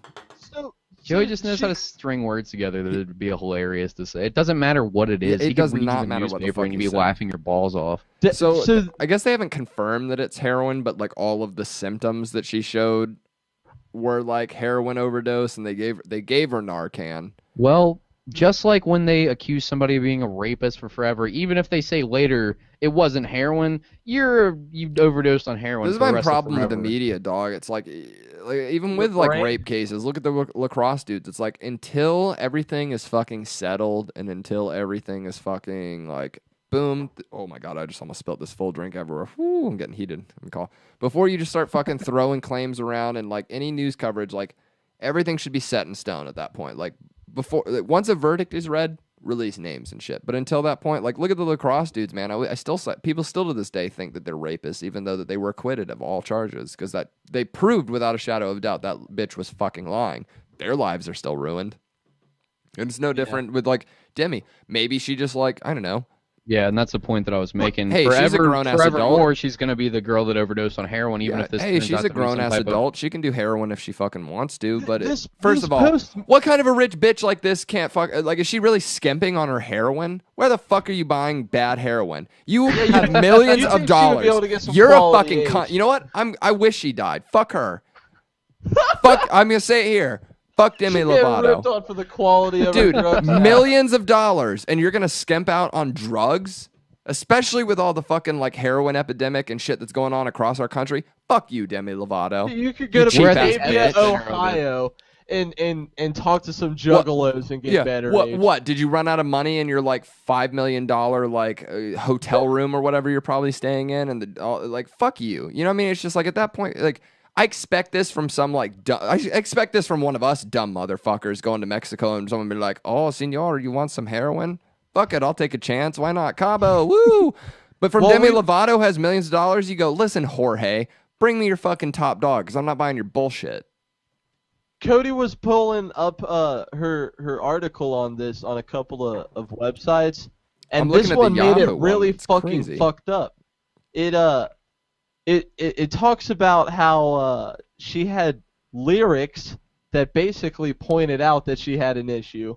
Yeah, her song "Sober," last right? month, Sober. Sober. She sings, "Mommy, I'm so sorry, I'm not sober anymore.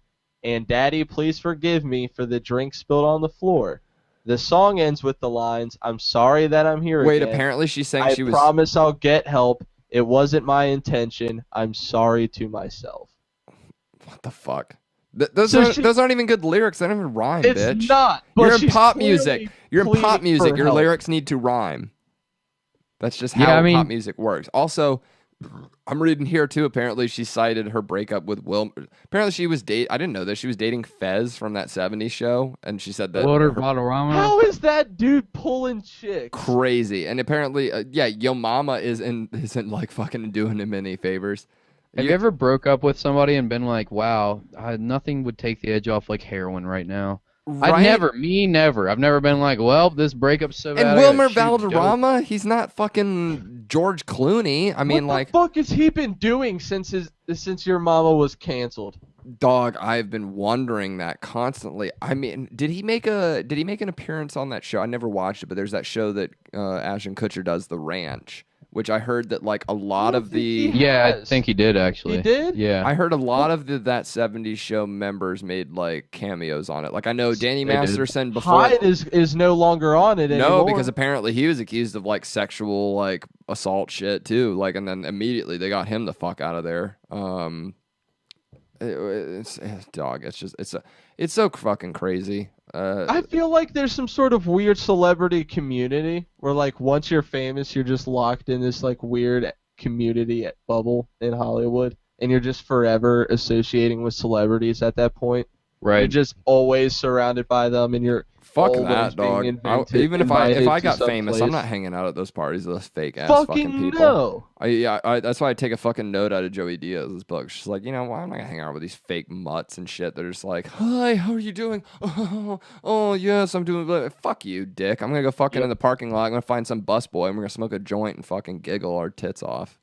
Goes back to what I was talking about earlier about trimming the fat in your friend group. Like, you gotta just get away from these disaster human beings that have nothing to do with your life other than negativity. They just need to fucking disappear. You don't need them around. You don't need them slowing you down. Dude, I had a best friend of like 10 years, like 2 days before my wedding, who was supposed to be my best man and shit. Literally, like out of nowhere, just be like, he lives in Connecticut. I live in Massachusetts. And he was like, we live in different states now, and we don't see each other anymore, so I don't really see the point of being friends anymore. Peace.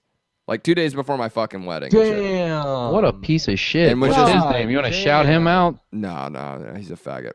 Rob Henry, fuck you. Fuck that guy. Yeah, he's a dickhead. He's a fucking dick. His family, lovely. His brother, great. He was my original drummer in my band and shit. His problem, he is just like the most hateful cunt on the fucking planet. And like I picked up a ton of like bad habits. Like a big reason I was a hateful cunt for years was just like, he was like a big brother to me, and I just sort of emulated that. And he's just a fucking piece of shit. And so like now that I've actually been so much happier and shit now that I've distanced myself from that fucking cancer of a person. But it's just like craziness like that. Where it's like trimming the fat. It's like, really, dude, 2 days before my wedding, you're just gonna be like, peace out, like for no reason. I only assumed that maybe he didn't take work off and like he didn't do anything for it and was just being a piece of shit and was like, this is... Did he ever offer you any explanation at all? Like nothing? No. Just fuck you, dude. I sent him a message back being like, "Oh, sick, dude," and just kind of like natural response where you're like, "What the fuck, dude? Are you fucking kidding me with this bullshit?" And then he got all fucking like violent and angry shit, and I was just like, "All right, whatever. Fuck you, dude. Suck my dick." Sounds like a piece of shit. No, you've got a lot of interesting... Like, I'm very much one of those people where it's like, dog, if you are going to fuck with me, I'm going to bring a storm of fucking horror on your life. Like, I used to work at the Newbury Comics, which is a big fucking chain here in New England. I used to work at Newbury Comics warehouse, and we had this company cruise one time. It was like Halloween, so people were like dressing up and shit. and I was with like me, my wife, and 2 of our friends, all from the same like group and shit. So we were all dressed up like Vikings, had like chainmail and shit on, and we're sitting there, we're talking to this one guy who was like drunk. Like actually, he came up to us and shit. We were like serving our food at the like buffet thing. He came up and he's like, we were doing like accents that night. Like we were all pretending like we were German and shit. Cause my wife speaks German. I'm like learning German, and my 2 other friends also spoke German. And so we were like just pretending to talk in accents all night. And this dude came up, he's like, oh, like German. And then he like made like a Nazi symbol. He's like, oh, you know, like that. And we were like, we No. right. Well, I giggled a little bit just because I'm fucked up, but I was like, no. And then like, it was just one of these things where he then started being like a cunt. Like, I guess he spoke German, but not really. Like he would hear like everyone I was with who speaks pretty perfect German and being like, what is that? Like some medieval German. He was just being a dickhead. Like, was that some medieval German? And we're like, no, that's just this thing called German. You know, the fucking like he would like, and then you'd like say a line and he'd like say it back like real like condescending. Like, oh, right. Is that like, it was just like, it got to a point where I'm like already like, all right, buddy. Cool. So we go sit down to eat and shit, and he comes over, and he fucking put his hands, and like, I don't know, for me, there's 3 things that like, hey everyone, if you really want me to fight you, here's the 3 things you do. You either fuck with my family, you fuck with my wife, or my food. And this dude came up and like put his arm around me like really fucking obnoxiously while I'm like mid-eating food. And he's like, hey, I just wanted to let you guys know your little like 14-year-old masquerade shit is fucking gay. At this point, I'm already picking a knife up. I've already picked a knife up at this point, and I'm raising it up like this, and my buddy across the table immediately grabs my hand because I'll just stab this guy. Like, dog, don't fucking touch me while I'm eating. If you want to see me lose my fucking mind. My dad, who is a fucking goddamn combat veteran in the Army for the Apaches in the Gulf War and all that shit. Good Lord. He got fired from a job a year ago. He's got a new job now. It's better. He got fired a year ago because his friend, when my dad got up to do something, fucked with his food, and my dad grabbed him and throated him against a fucking wall and got fired for that shit. Okay? You just don't fuck with my food. And that's just food. Imagine if you fucked with my family or my wife. Then you're really fucking pissing me off. You get it, Chris? So I'm fucking sitting there, and like, that's on my Let's tag him in the link for this episode and shit. Right? Yeah, I'll let him know. Chris, I will fucking murder you, dog. Story. Don't fuck with me. You're playing with a fucking nightmare, dog. So said Joey O'Neill and only Joey O'Neill. Yes. The Bastard Sermon does not endorse these things. The Bastard Sermon does not endorse murder or alleged future killings. God. And so my one buddy, Max, who's been on the podcast, at this point, he's the one that grabbed my hand. He's the one that breaks accent first, and he's like, listen, dog, you need to get the fuck out of here. We're going to throw, like, straight up, there's 3. This is what's so funny. It's this one dude talking to me, and not only my wife, who could beat the fuck out of him on her own, but me and 2 of my other friends who are also really big, and it's like, dog, I will throw you off this fucking boat and you will drown in the Boston River. Don't fuck with me. So like at that point, I think he got up and just like shoved the guy and was like, fuck off, dude, and started like getting really mad. And then like the dude wandered off. I went and he goes, I'm a real petty motherfucker. I got the captain, and I was like, you guys need to take care of this motherfucker because I'm gonna get in a fight right now, and I'm trying not to really ruin the evening, but like I can only be pushed so far before I literally just fucking snap and lose it, dog, personally. And so, like, they literally, like, sequestered, dude. He also, like, didn't pay his fucking tab, told the bartenders to fuck off, all this shit. So then, like, the next day, I go to HR, and I'm like, because it's a company cruise, I'm like, he works at one of the fucking stores. I'm like, we're going to get this shit sorted the fuck out. And He sounds like a real dumb cunt of a human being. Dog, and this is why you don't fuck with me. It took me a day, and I looked through every photo. It only took me 3 stores, but I went through 3 stores and looked through every photo on their. And I found out who his sisters were, and I fucked every one of them, and I posted them all on Pornhub. So you've seen part 1. Oh shit! No, he didn't. All right. So this guy I finally see a photo of him, and not only that, he's tagged in it. Funny enough, his name also Alex Jones, formerly of the Norwood Newberry comic store. You're still a faggot, Alex Jones. Fuck you. Alex. And so I bring, you know, at this, it made him retarded. At this point, I'm giggling because I got his photo, I got his name. I'm walking into HR like, pop. I always sit down at the guy's desk, and I'm like, this is the motherfucker. And I made it real dramatic too. I was like, I brought 2 of my guests who were German, and he was making Nazi salutes at them, and they were very offended. Like, I really played it up because, dog, if you fuck with me, I will destroy you. And not something where I'll destroy. No, I realized I said, don't take someone's livelihood. But this guy was being a fucking asshole at a company event, and it's like, dog, if you're gonna instigate He a was going fight, out of his if you're way. gonna instigate I don't care what you say, but if you're gonna try and instigate a physical fight with me, yeah, then I am going to fuck with you, dog. And so they were like, they looked into it and they called me back in. They're like, well, so it turns out he already this is why he was being an asshole. He already put in his 2 weeks notice. So he knew that he was already done there and they couldn't do anything. So I couldn't fucking do anything to this guy, which pissed me off. They couldn't even like fire him early, I guess, or whatever. It was like already at that point he was like done. So fast forward a year, I'm driving along this road and I come up to this stoplight and I see that this car to my right, I'm like, God damn, this motherfucker looks familiar. And then I noticed too that the back of his car had a Newberry comic sticker on it. And then it hit me. I'm like, oh my God, shit. This is Alex Jones. So I'm looking over at him. I make like roll your window down motion, and he rolls it down, and I'm like, hey, are you Alex Jones? And he was like, yeah. And I'm like, you used to work at the Norwood Newberry Comics, right? And he was like, yeah. And at this point, I have a handful of fucking coins. And I go, faggot! And I just whip the coins at him as hard as I fucking can and just like peg him in his car and shit and speed off. What kind of coins? Like quarters or pennies? Quarters, or pennies, dimes, everything I could get my fucking hands on in the coin drawer of my only car. Batteries could have been better. A full handful. I'm not talking like I got a couple coins. I got a full handful. And I whipped it at his fucking car and then peeled off to the right out of there because he was in a turn lane. And did you fuck his car up or did you fuck him up? Both. I definitely awesome. At least dinged part of his fucking mirror and window, and I pelted him in the face. At least 2 quarters got him. At least 2. Fuck yes. And then I just pegged off, giggled, drove to everyone. But it's like, dog, that's not like that. That's just 2 examples so far. Well, 1 hypothetical and one real example.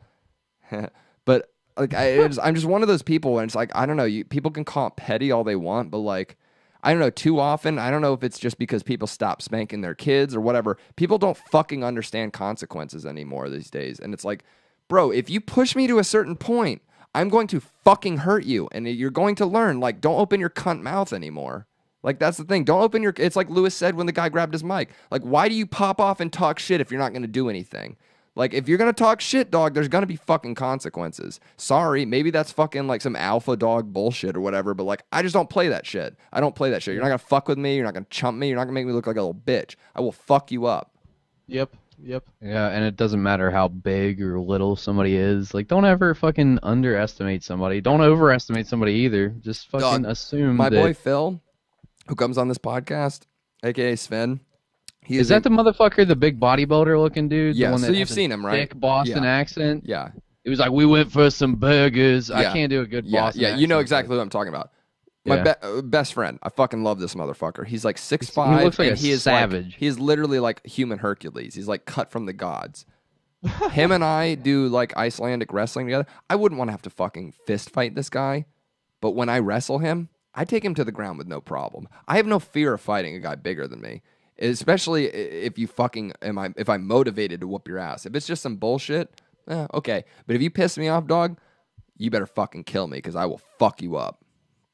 I'm not above biting someone's fucking face off, guys. Like if you get in a fight with me, there's no rules to me. I will bite your ear off. I will. You're like Joe Pesci from Casino. I will. And if you put my thumbs through your fish, eyes, you better get a bat. And if you beat him with a bat, you better bring a fucking a sledgehammer, and if you beat him with a sledgehammer, you better fucking kill him because Nicky's just gonna keep coming back for you and back for you and back for you until he fucking gets you. I have seen some fucked fights and run away. I'm gonna piss real quick. I'll be right back. And have left some people from some jumpings. You want to take a piss, Joe? And I've seen some stuff, and I've had to fight some people, and I'm just resourceful, you know. If I have to fight someone, I won't, like, I'll fucking smash a fucking bottle and hurt someone if I have to, because I know how small I am, I know how weak I am, so if I'm going to defend myself, I'm going to try to do it to it fully. Yeah, I mean, I'm not above fighting super dirty, like sucker nut punch. No, absolutely not. Gouge an eye, fucking wet willy, whatever you got to do. Give him a noogie. Whatever works, man. You gotta tickle him. You gotta punch him in the fuck. You gotta bite his dick. Something. Get the fuck out of there. Hurt him. It's not about fucking honor. This it's isn't about, a UFC fight. We're not under contract. It's about winning. Yeah, you go to the hospital. You know what? and The only pussy thing to me, the only only pussy thing to me is bringing a weapon in a fight that the other person doesn't. Whoever grabs the weapon first, then like sure, yeah, you're allowed to bring a weapon into it. But if you're the first one to pull a weapon out, you're a pussy. That's the only thing What if it's just within the unprovoked fight and they just start jumping your ass? Like I'm gonna pull a weapon out first. Okay, that's fair. That's fair. I'm talking in a fair fight where you're both like. I'm talking about the one where you're both in each other's face, like before it goes. Like there's lead up to it. If it's just you get jumped, like dog, I always carry a knife on me. I know how to do like pretty basic CQC and shit, both from like studying it and just I'm a fucking nerd and play a lot of Metal Gear Solid. If you fucking walk up on me, dog, you're fucking done. I will cut you. I will not hesitate to stab you. Snake you right in the pee hole, dog. Dog, if you put your hands on me, I will fucking stab you with a knife. Like I don't care. Like do not fucking put your hands on me. That's one thing I don't like. Like there was one motherfucker I started getting into it with. If you watch a couple episodes again with the episodes ago when I talked about the story of going to Mohegan Sun, that fucking quote unquote cop tried to fucking get in my face and shit. Like, dog, I wasn't shook at all. Not only that, Lewis was about to fucking. Can you tell that story real quick? Let me tell the short version. Went to go see Lewis at Mohegan Sun. Him and Kim. I was hanging out with me, Laura, my friend Laura, Kim, and Lewis. We smoked a blunt. This one guy, before we went for the blunt, kind of weirdly grabbed Kim as he was walking by. And then we came back. Talking about Kim Cogden? Yeah. Kim Cogden, that's my girl. And we came back, and he just, like, one of those things where you could tell he was drunk and also just, like, couldn't take a hint, like, hey, we're just trying to hang out, dog. Fuck off. And he just came over, and at this, like, by about the fourth time he came over and was trying to interact with us, I'm just giving him the fucking, like, I'm just mean mugging him. At this point, I'm like, and he's, like, fucking right next to me. He's talking. He's like, oh, you guys know this song? And Kim was like, no, we don't know this song. Like, because we're all fucking just annoyed at this point. And Lewis has his back turned, and that's when he turns and sees me, and I'm mean mugging the fuck out of him, just like, and he's like, what's up, bro? And he goes to shake my hand, look at his hand, I'm like, nah, I'm good. He's like, wow, this dude, rude. And I'm like, no, I'm not rude, I just don't appreciate how handsy you were being with my fucking friends, and apparently you can't take a fucking hint, bro. And that's the point where he gets in my face, and he goes, I'm a cop, you fucking idiot. And I just, like, stone face, I'm like, okay. And Kim's like, so? He doesn't have to fucking talk to you. And this is about the time where Lewis turns around. He's like, whoa, whoa, whoa, what's going on? And Kim's like, this guy's fucking getting Joey's face and shit, and he's saying he's a cop, and he's being a dickhead and won't leave us alone. Surprisingly, Lewis goes, hey, man, it's cool. Like, have a good night. We're all having a good time. Very fucking collected. Diplomatic as fuck, just trying to diffuse the situation. Very almost put me off shift, because I'm like, and meanwhile, I'm stone-faced, because here's the thing. Even if this guy is a cop, he's drunk as fuck, so I'm not worried about him at all. Mind you, I do have a fanny pack full of fucking drugs right now at this moment. full of drugs, like hash, Sheets, weed, acid. Everything, dog. You got pens full of oil. I ain't fucking around, dude. If I'm gonna go hang out with Lewis, like I bring fucking murder. And so rodeo.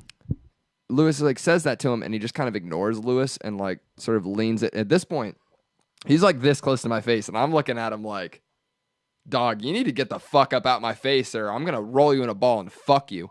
And that's about the point where Lewis goes, hey, buddy, why don't you take a step back from my friend before I put my fucking foot up your ass? And that's when Lewis just starts, like, getting really aggressive with the dude and just being like... Well, Lewis gave him one chance and only one Which is uncharacteristic of Lewis. Hey, bro, everything's good. You can leave us alone right now and everything will be a good night. Usually a fucking and the very next fucking word from Lewis is, fuck you, I'll fucking kill you. And I get that. Yeah, 100%. I'll give you a chance. And essentially it ended in the we went over to the owner and was just like, because obviously the owner booked Lewis and shit, and he was just like, you need to get this fucker out of here. And then the owner called me over, was like, what was happening? And I told him, and the guy walks over and he's like, I had nothing to do with that. And the owner's like, you need to sit the fuck down. And he like mouthed off to the owner. He's like, oh, you're fucking gone, buddy, and threw him out.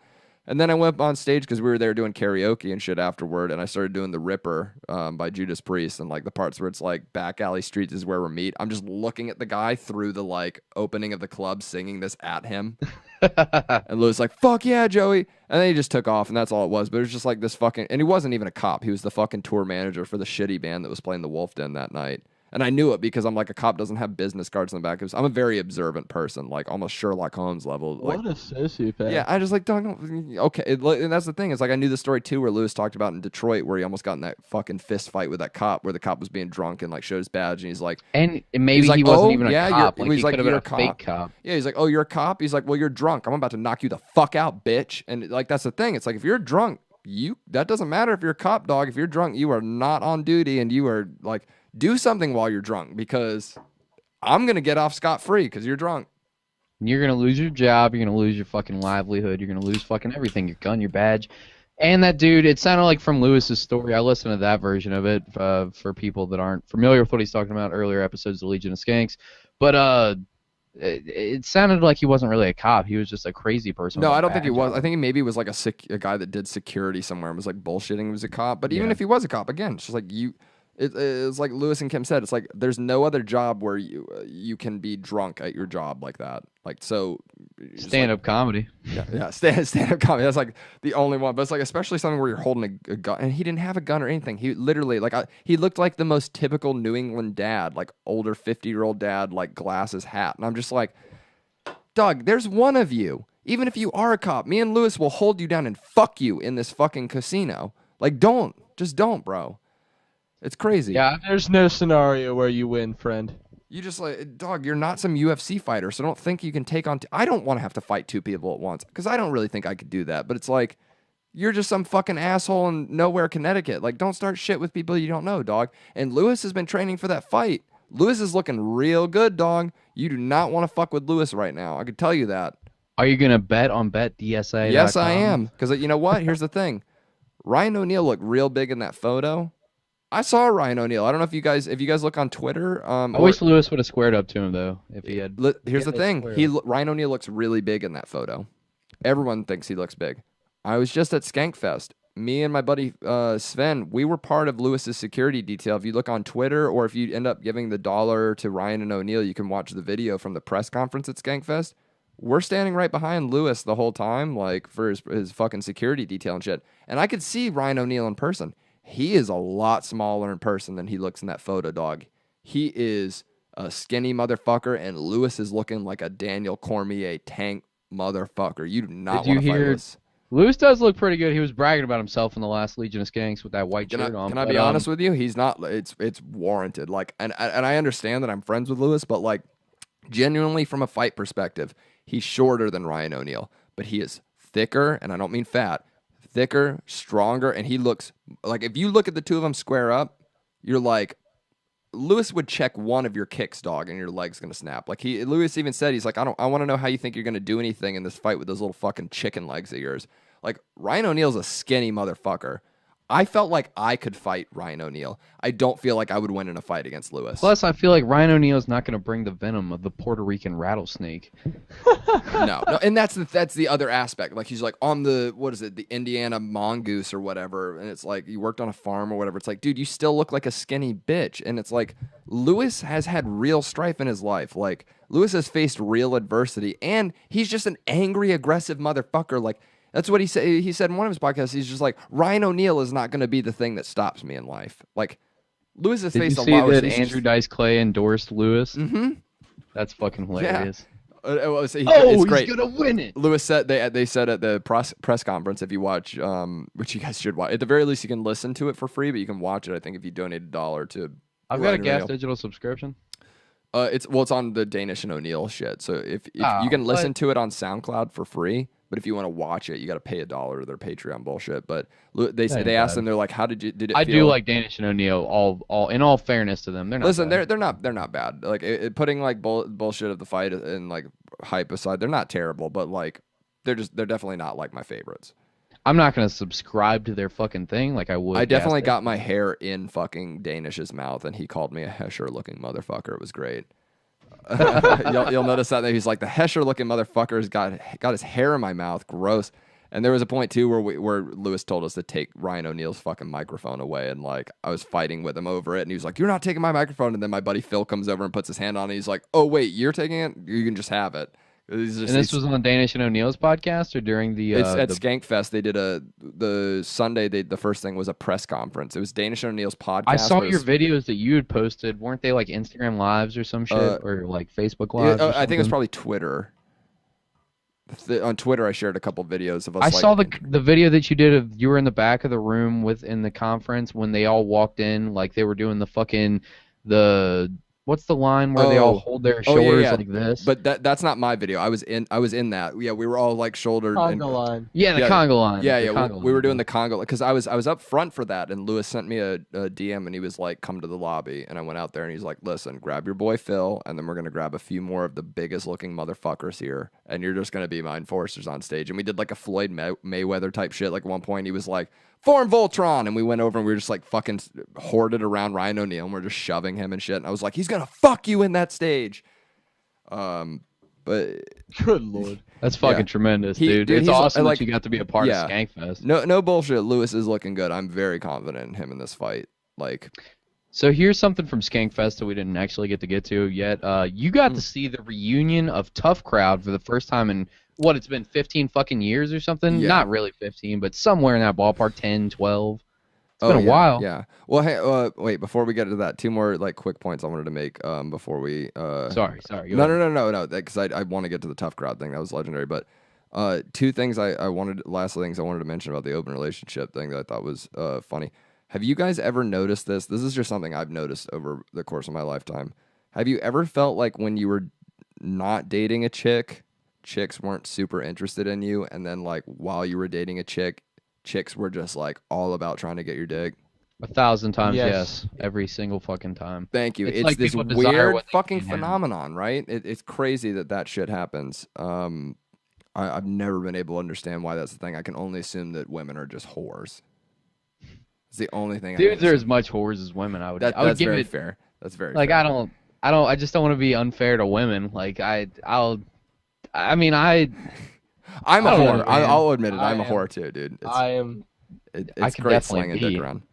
I'm not slinging this dick all over the awful heroin infested city of Cincinnati for obvious reasons. But I mean, I could definitely do that. I could definitely see doing that. So like, I don't know, man. Like I've definitely had that problem, and I'm sure plenty of women have that problem too as well, right? Yeah, well, it's like I wonder if it's just like the thing where they see something that's already established, and that's why they just want to like jump into it, or like I don't know what else it could be, but that's just always sorry. I can't even remember what the second thing I was going to bring up. That was just a strange phenomenon that I just... It's a desire for everything that you can't have. Everything that you can't have seems so much sweeter, more delicious.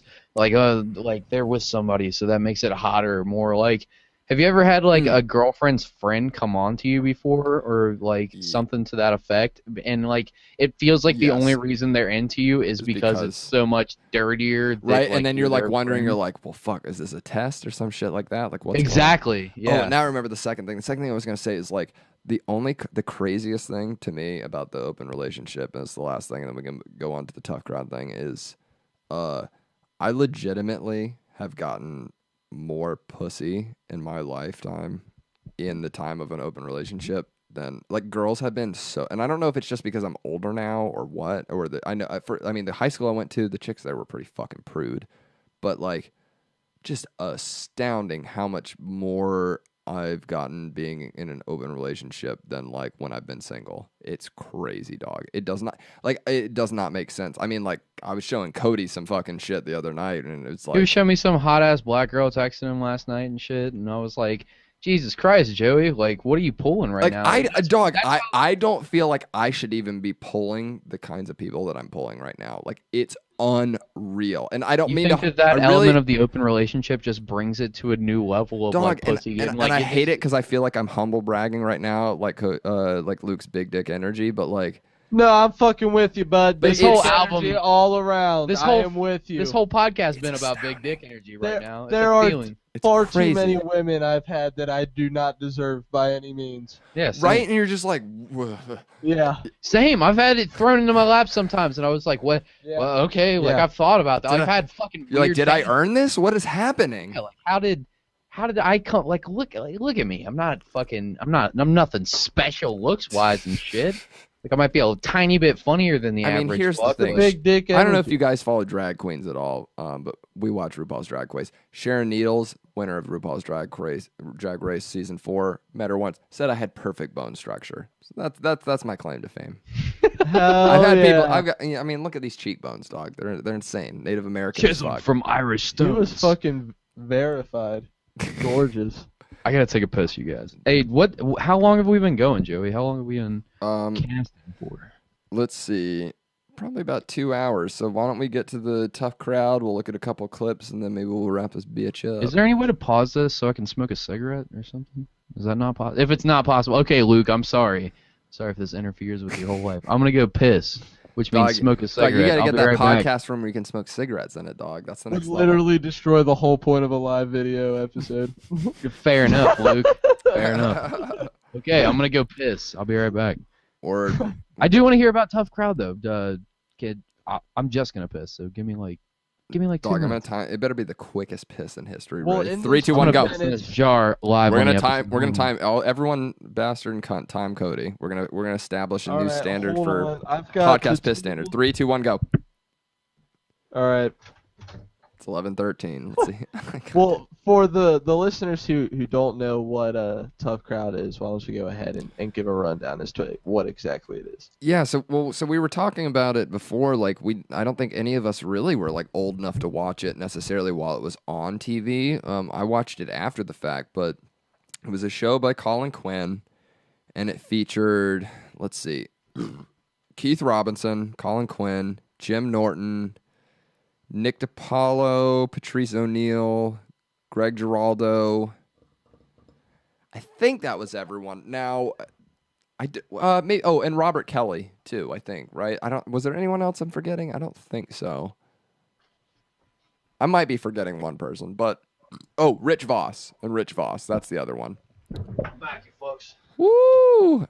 Not even a minute, dog. Impressive. Impressive. Not even a minute. That was impressive. I pissed in the wash sink next to my room, so yeah. Dog. That's how That's how we I do it. Do it accomplished dirty that. here. I was trying to think. I didn't leave anyone out. So tough crowd. It was Colin Quinn. It was Robert Kelly, Keith Robinson, Jim Norton, Rich Voss, Nick DiPaolo, Patrice O'Neill, Greg Giraldo, right? Absolutely. And so we're just giving a backstory to people that don't know. And I was They had saying- other comedians in here and there as well, also. Yeah, but those were the typical like regulars, and essentially like tough crowd was just, I think they were just talking about issues and political things, but from a comedic standpoint, right? Like it was really just sort of like, let's bring comedians together to talk about shit. It was like a round table of ball busting, actual real comedy, the first of its kind. It was like a you know what it podcast was? on It was like real time with Bill Maher, but without any sort of agenda or bias. yeah. You know Without any fucking hippie bullshit. Yeah, it was literally just like, let's come and talk shit about this. Like what we're doing now. It was just like, I mean, obviously not as funny as Tough Crowd, but like, you know, we're just sitting, we pull up an issue, we're going to talk shit about it and riff on it for a bit and see like what comes of it. But like, you know, there's elements of like realness to it, and then there's elements of like, you know, trying to make jokes about it and shit. But it was very much like Tough Crowd, like sort of embodied it in the sense where like, you know, they might say something that's like a little fucked up or a little too real, and like it sort of the sense being like a thing where like when a comedian like makes a joke that like maybe doesn't go over well, or it's just like, you know, where like, oh, that's the line for the audience, and where you're like, oh, fuck it, tough crowd, I guess. Like they were just like very unapologetic in their approach to like dissecting shit. And so that was probably the highlight of Skankfest, motherfuckers. Ooh, shit. And there was Sunday. I think it was on Sunday. There was was it 8 p.m.? I think it was an 8 p.m. show on Sunday, Saturday or Sunday. Let's see. We can verify this. Not that it fucking matters. Didn't Colin set this up with Rebecca from the fucking Creek in the Cave. Shout out to Creek in the Cave. Fucking arguably the best venue in. That was where the VIP party was Friday. Sick venue, such a great venue. Fucking Rebecca was there, very personal. Every comedian and everyone like working there was very personable. Like you walk up and just be talking to Rebecca, like it wasn't this big thing. Like, oh my god, you're the Rebecca. And Is like, that the first time that you ever got to meet her or Yeah. go to the Creek in the Cave? I didn't even actually realize I was talking to to like I didn't hear her name. I was just talking to this lady for a few minutes, and someone said Rebecca to her, and I was like, oh shit, this is the Rebecca. And you're like, that's the Rebecca. Like I've never seen her face either. Like I'm not even that familiar with her. Like Yeah, I follow her on fucking Twitter. And I yeah, don't know very her face normal also. looking. You know, and Christine too, very like nice, very like approachable. I think a lot of people tried not to bother Christine during the whole festival because she was very fucking busy and like, you know, shit on like I'd see her walk by and she'd be like, check, I need eyes on Bobby Hutch. Who has eyes on Bobby Hutch? They'd be like trying to fucking locate him for like or like different So people. wait, Christine Jay's girlfriend is a huge part of like the production of the festival. I didn't know that. Yeah, at all. the three people responsible for the festival are Lewis, Christine, and Rebecca. Like those are the three that run the festival. Shout out to them for fucking putting that Dog, shit together. they did I'll an be there next year if you guys make it happen. Unreal job. Yeah, no, it's already like everyone's already fucking psyched for next year. Like, dog, we're going. We're gonna stay in the same hotel room, and it's gonna be a party. And like, I don't know, like what's gonna happen for us all in like the next year. Like, hopefully, I'm gonna knock on wood, obviously growth, but like, you know, it's not unreasonable that maybe we could fucking like try and get on that for next year, or worst case scenario, just fucking hold up in a corner in like one of the areas there, and we just do like an hour live stream from Skankfest as a fucking Absolutely, we gotta just Swapcast. keep building this thing, man. That's the next fucking step. Get on Skankfest. Fucking eventually. teamwork that makes the dream work. motherfucker share Goals. this shit, dude. Start Tell petitioning your now. friends. Get us both on Skankfest 2019, cocksuckers. Smash that fucking subscribe button, dog. Do it. Yeah.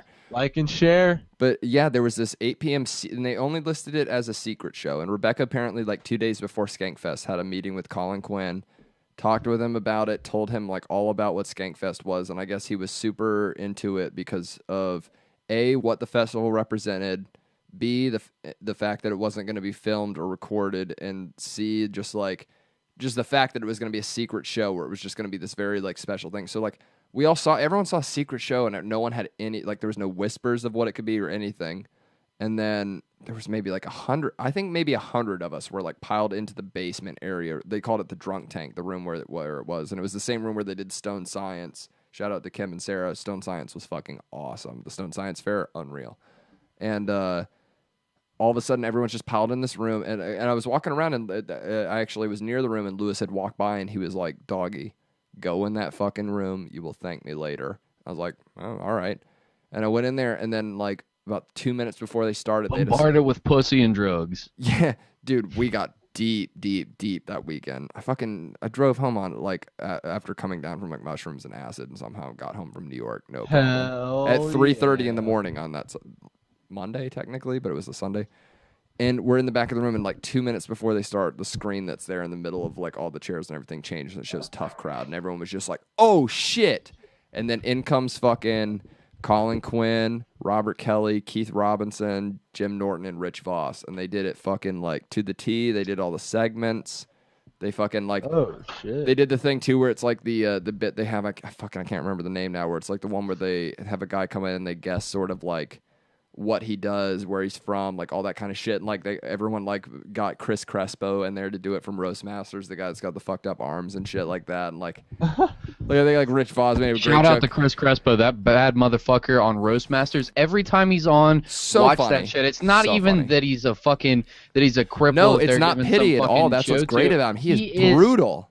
He is tremendously funny, and And- he only lost to Eli Sayers by a cunt hair.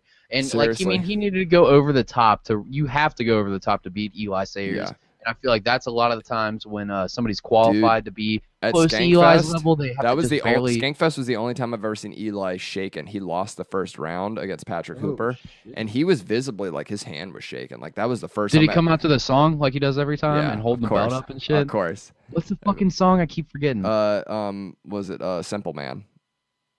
Yeah, whatever it is, it's powerful. And he holds that belt up. He's such a. Simple Man from Leonard And he Skinner. walks out with a completely stone face. Yeah, it's because he's from Alabama and shit.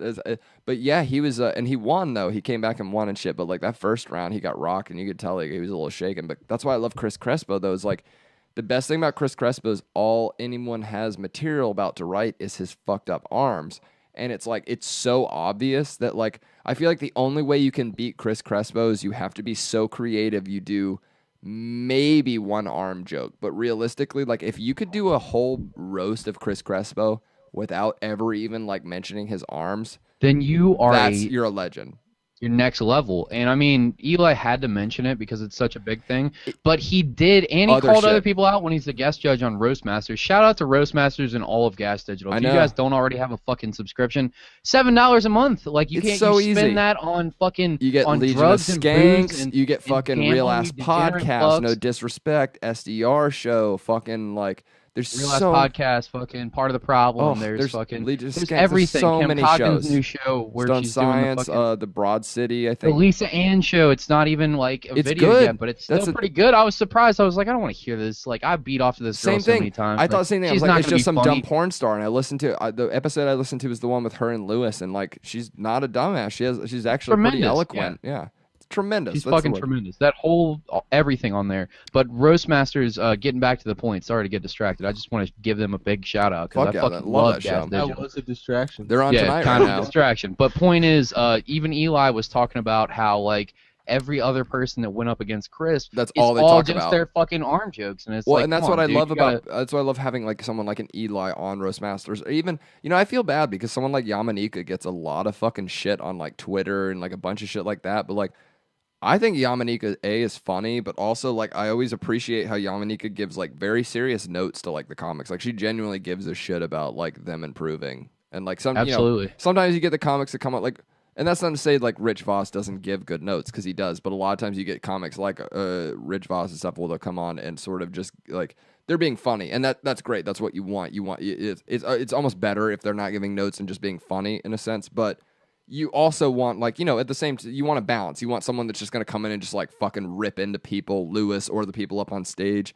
But you also want someone that's going to give them serious feedback because they're not going to get better. Like there was an episode or two ago of Roastmasters. I think it was actually last week's episode, and it was a weird one, man. Like there was the battles. Personally, I felt like the battles weren't that great. Like it was a very weird night, and even like the judges kind of sort of acknowledged it too. They were just like, "What is going on tonight?" It was a very weird matchup and shit. But the last couple nights have kind of felt like that, but it's because they're not at the stand anymore. It feels Sure. like they need to get back to a new venue in order to get it. I don't know what's going on with the last two episodes of Roastmasters. I know it's just like I met the guy that actually owns the Soho Playhouse. He's a nice guy. He gave me some really great advice. I'm not shitting on the venue. I'm just, oh yeah, okay. No, he's a cool dude. But no, I agree with you. It's definitely like the vibe is different there than versus at the stand and shit. It's weird. I don't know why they don't. Well, I guess you kind of need an audience. I was going to say I don't know why they just don't do it at Gas Digital, but you kind of need an audience. Is for the Roastmasters stand to work. getting like rebuilt somewhere else? It's either getting it's moving to a way better location. I think they're either revamping they're moving it. I think that's what it is because they're moving to. They've talked about how it's moving to a nicer location and shit. True shit. Yeah, I saw the last stand episode where they fucking took the sledgehammer to the brick wall background or whatever the fucking shit. And they were all worried Lewis was gonna fucking violate some insurance thing or whatever the entire time. But are they going back to the stand once they get done with that? I believe so. I think that's what the plan is to go back there.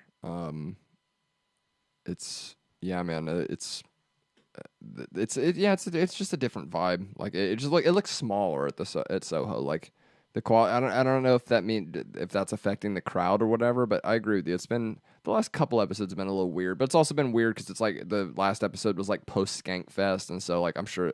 I know for a fact like the Tuesday following Skankfest, like they're still feeling the effects of that because I was fucking. It took me 3 days like after to really fully start feeling normal again. Lewis lost his voice for one of the podcasts that I heard. It was Dog, just the end gone. of He Sunday couldn't even night, talk.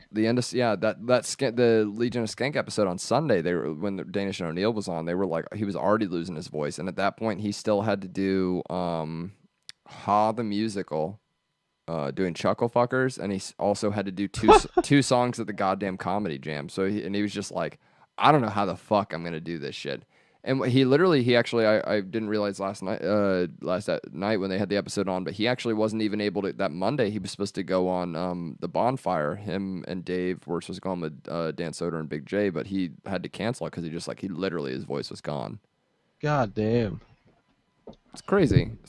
But like a day or two later, he recovered and he was podcasting, and it's just like it's intense that like after that grueling schedule and shit, he was still able to like a day or two later recover and get right back into podcasting. Like mad respect to Lewis's hustle, man. Like it's intense.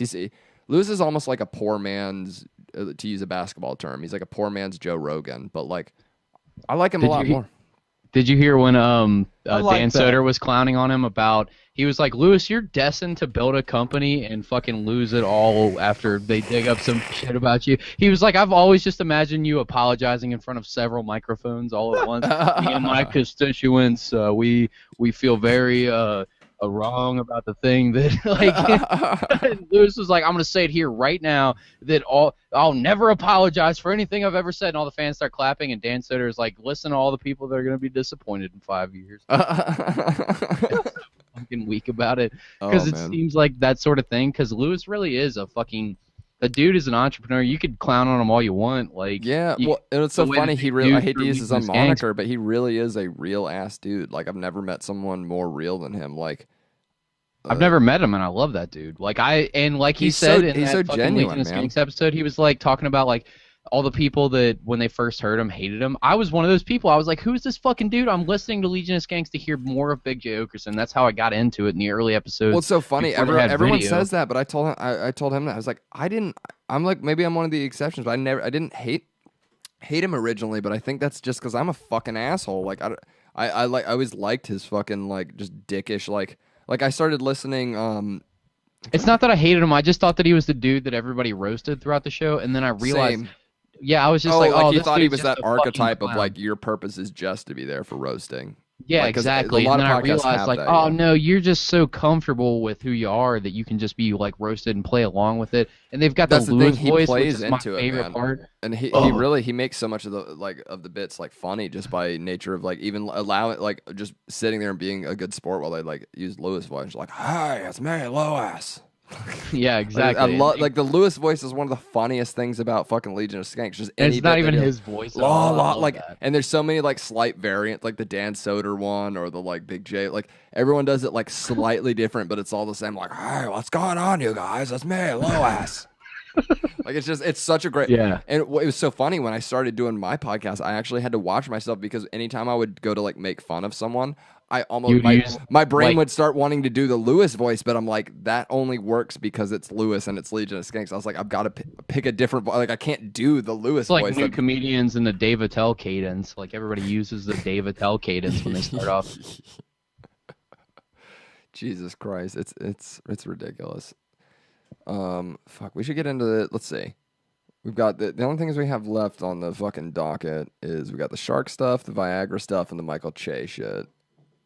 Well, let me tell this story real fast since this just happened to me, and I'm appropriately. Oh, you don't have to do it fast. Here's the thing. Yeah, you are. I don't know how you guys do it there, but here I always accrue a bunch of shit. Sometimes I don't even get to it, so we don't necessarily have to get to all of that. But so Yeah, don't feel like same. you got to rush. Don't feel like you got to rush your story, especially if it's juicy, dog. You know I love fucking some tasty. I figured you guys could clown on me for this for a minute, but so the other night I got drunk. I know, shock, Ha, surprise, faggot. everyone. Yeah, Sorry, no one's Bob. ever seen me get drunk before. So I got drunk the other night. I was playing pool. Next thing you know, I'm in a car. I don't know how I got into the car. I'm with one of my friends. I'm driving down the road. I have to piss really bad, and there's a Subway cup at my feet. So I grab the Subway cup, and I go to, I pull my dick out and my pants, sort of halfway down. I'm in the passenger side seat, and I'm trying to fill Front the Subway passenger? cup up with piss. But the cup is okay, it's like this cup. And I've got it, and I'm holding my dick up like this in the chair, trying to fill it up, right? Because the angle's the hardest part. Yeah, that's the worst angle ever. Dude, you almost have to. You You have to like sit at the edge of the seat and try and piss down if you want Yeah, to work. I wasn't. You could have laid on your back and put the cup over and started to piss and had done a better job. Yeah, I know that now. In hindsight, hindsight's always 20/20, Luke. So I'm holding my. I'm taking a piss, and I was like, oh no, I've still got 9 liters of piss to go. But this cup's only holding 1.5 ounces of piss, and it's leaking out under my pants. And she's rolling the window down, screaming at me, and I'm dumping 1.5 ounces of piss out, barely cutting the stream off, still kind of pissing on my pants, and still filling it back up. And I'm trying to bend down, trying to get down into the cup, right? Oh my Over and under. And it's not. It just isn't. It's not playing out to my effect. Oi, Captain, we're taking on water. Yeah, long story boring. My pants were soaked with piss, and I had to have her stop at my house to put on new pants. And I felt real embarrassed. She Wait, was but did like, you I still woke up fuck in the her? morning and I was like, did I do anything stupid? She was like, no, you were great. Wait a second, you pissed in my car. You pissed in a Subway cup. I hope there isn't piss on my car. I have to use that for Uber. If my car smells like piss, you're gonna clean my car for fucking 3 hours, Cody. Okay, that's cool that Wait, she but was did you fuck equally her? as drunk as you were to a degree, because otherwise I am astonished that she would still even be with you at that point. Just Wait, is this your completely girlfriend, or sober, is this but just you're someone you fucked? belligerent and pissing in her car. She bought me Subway the next morning. It was great. Who is this Good lady? lord. Is this just a random chick you fucked? No, she's my ex-girlfriend that, like, we still fuck around and stuff. She'll probably hear this and it's gonna feel weird, but whatever. Hey, mad respect to her for still slinging it out. Well, she's a great person. I Hey. have nothing but positive things to say about her. She let me piss in her car in a Subway cup and Boy throw or it out her girl. window and get it all down the That's side pretty of her real. fucking car. That's pretty real. Boy man. or girl, you need to get it in, dude. Has to happen. What does that have to do with what I was just talking about? He said shout out to her for slinging it. Oh, okay, fair enough. Yeah, I mean, I was like, you just know, following why up sling on it at a stranger when you've got some familiar you can sling at? Exactly. I'm not a big stranger sort of person, but Really? No, you know what? It's get that. I get that. It's weird for me, even with like one night stands and shit like that, because like I'm gonna be real. Sometimes I just like, you know, I don't want to say like my dick doesn't work, but you ever just get like anxiety and shit, and you're just like, oh, dude, yes, Right? 100 right, million thank you, times. yeah, and you're like, Looks like nope, my dick works on you're, command. you're like punching it. You're like, what are you doing? Come on. Dude, it I've does. slapped my dick back and forth, soft, just hitting it in the face. Yeah, and you're like, come trying to on, talk it. stop Like, what are blowing you this for hitting it us. with a ring, giving it a pep talk in a bathroom, trying to pre-fluff, but I've got all them adrenaline hormones going. Yeah. My dick's pulling inside of me like a mangina. I'm like, nah, bro, we got to work right now. This is important, but I'm so fucking like, oh no, what if she thinks my dick's little? I've got all this fucking weird shit Dog, going on. that's the most floating fucked up inside of thing my about head. being a dude. Yeah, that's- You get in your head for like a second, and it's just like,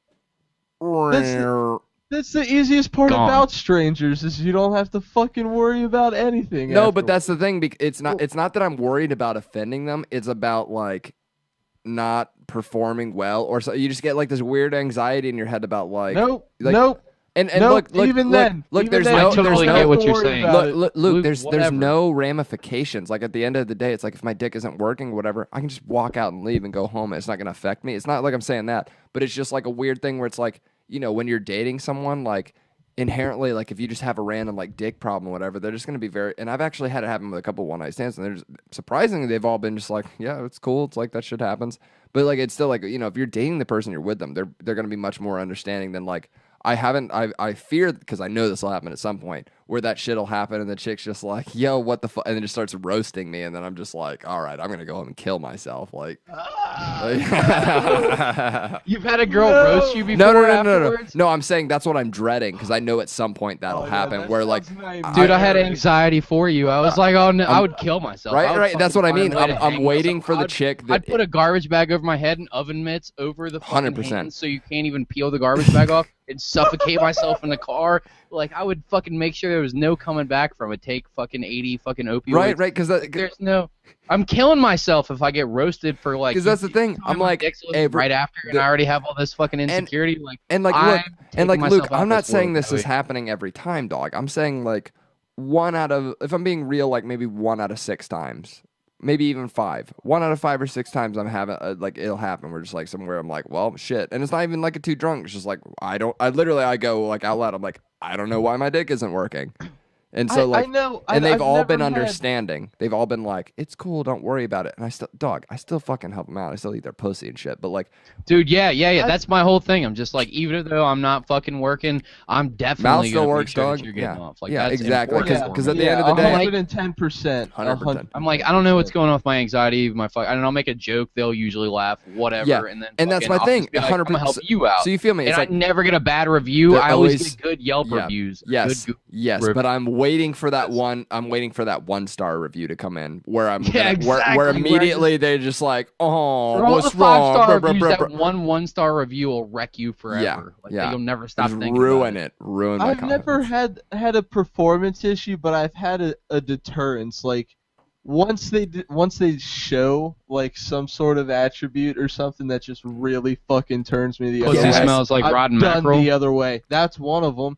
That's absolutely pussy one of tastes them. bad. Or I had one but chick that just they're like fucking dumb even. I You had- know, like I you had can't one chick talk that to them kept about. gagging like right when I was like 2 minutes of ready to come. She would go too deep and they'd like gag and be like and then like stop for a second or two and then like I just like but like not I need even steady, constant movement, lady. not like, in I a don't want you to not even in a stop. hot way gagging like literally like I'm like are you gonna vomit, like what is happening, like kind of thing. And she's like, sorry, you know, like is that like, but she'd be like, oh, is that like, do you not like that? And I'm like, what are you doing? Like, are you trying? Do you think that's hot? Like, You're trying to be sexy. Like, is this a fake gag? I'm for like, my, and like, then to it make was my the thing boner where, harder, and it or was is the thing where she started looking like she was getting like bored or like tired of it, and I'm like, well, if you would just stop fucking gagging and shit, like I would have come like 10 times already right now, you bitch. Like, it's crazy.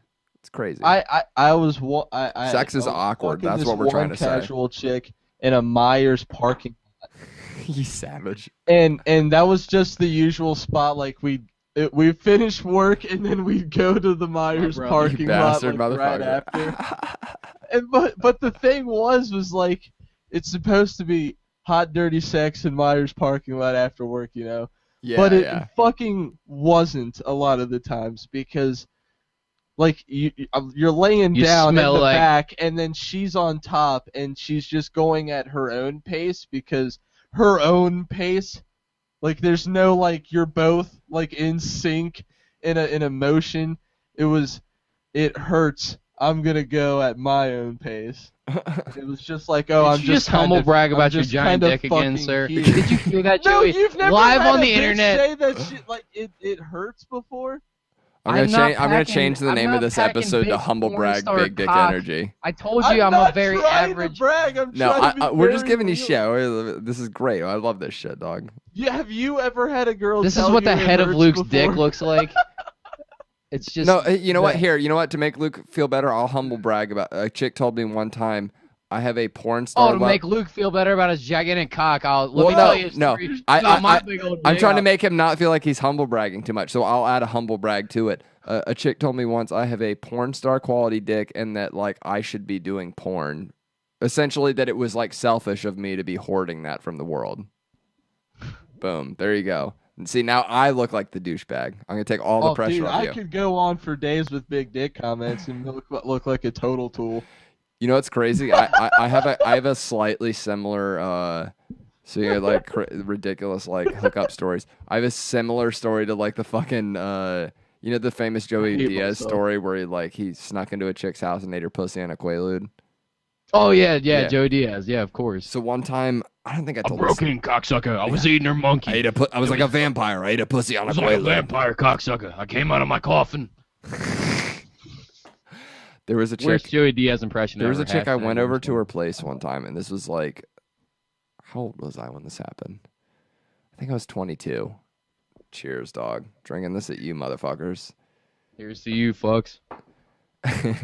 And I went over there, and this chick was maybe like a 6 or 7. I was just trying to get some pussy. And Like what's a Boston 6 compared to a Cincinnati 6? Have you ever been to Cincinnati? I Have you seen the haven't. broken, busted whores we got around here? I'm going to guess they're similar. Okay. I'm going to Okay, guess they're fair. pretty close. I mean, this chick wasn't like, not like 6 because she was like on drugs or anything like that. She was just kind of like, you know, her face was nothing special, and her body was like a little chunky. Shat on her. Yeah. She's the me of girls. I got you. Keep going. She had like that Lena Dunham build.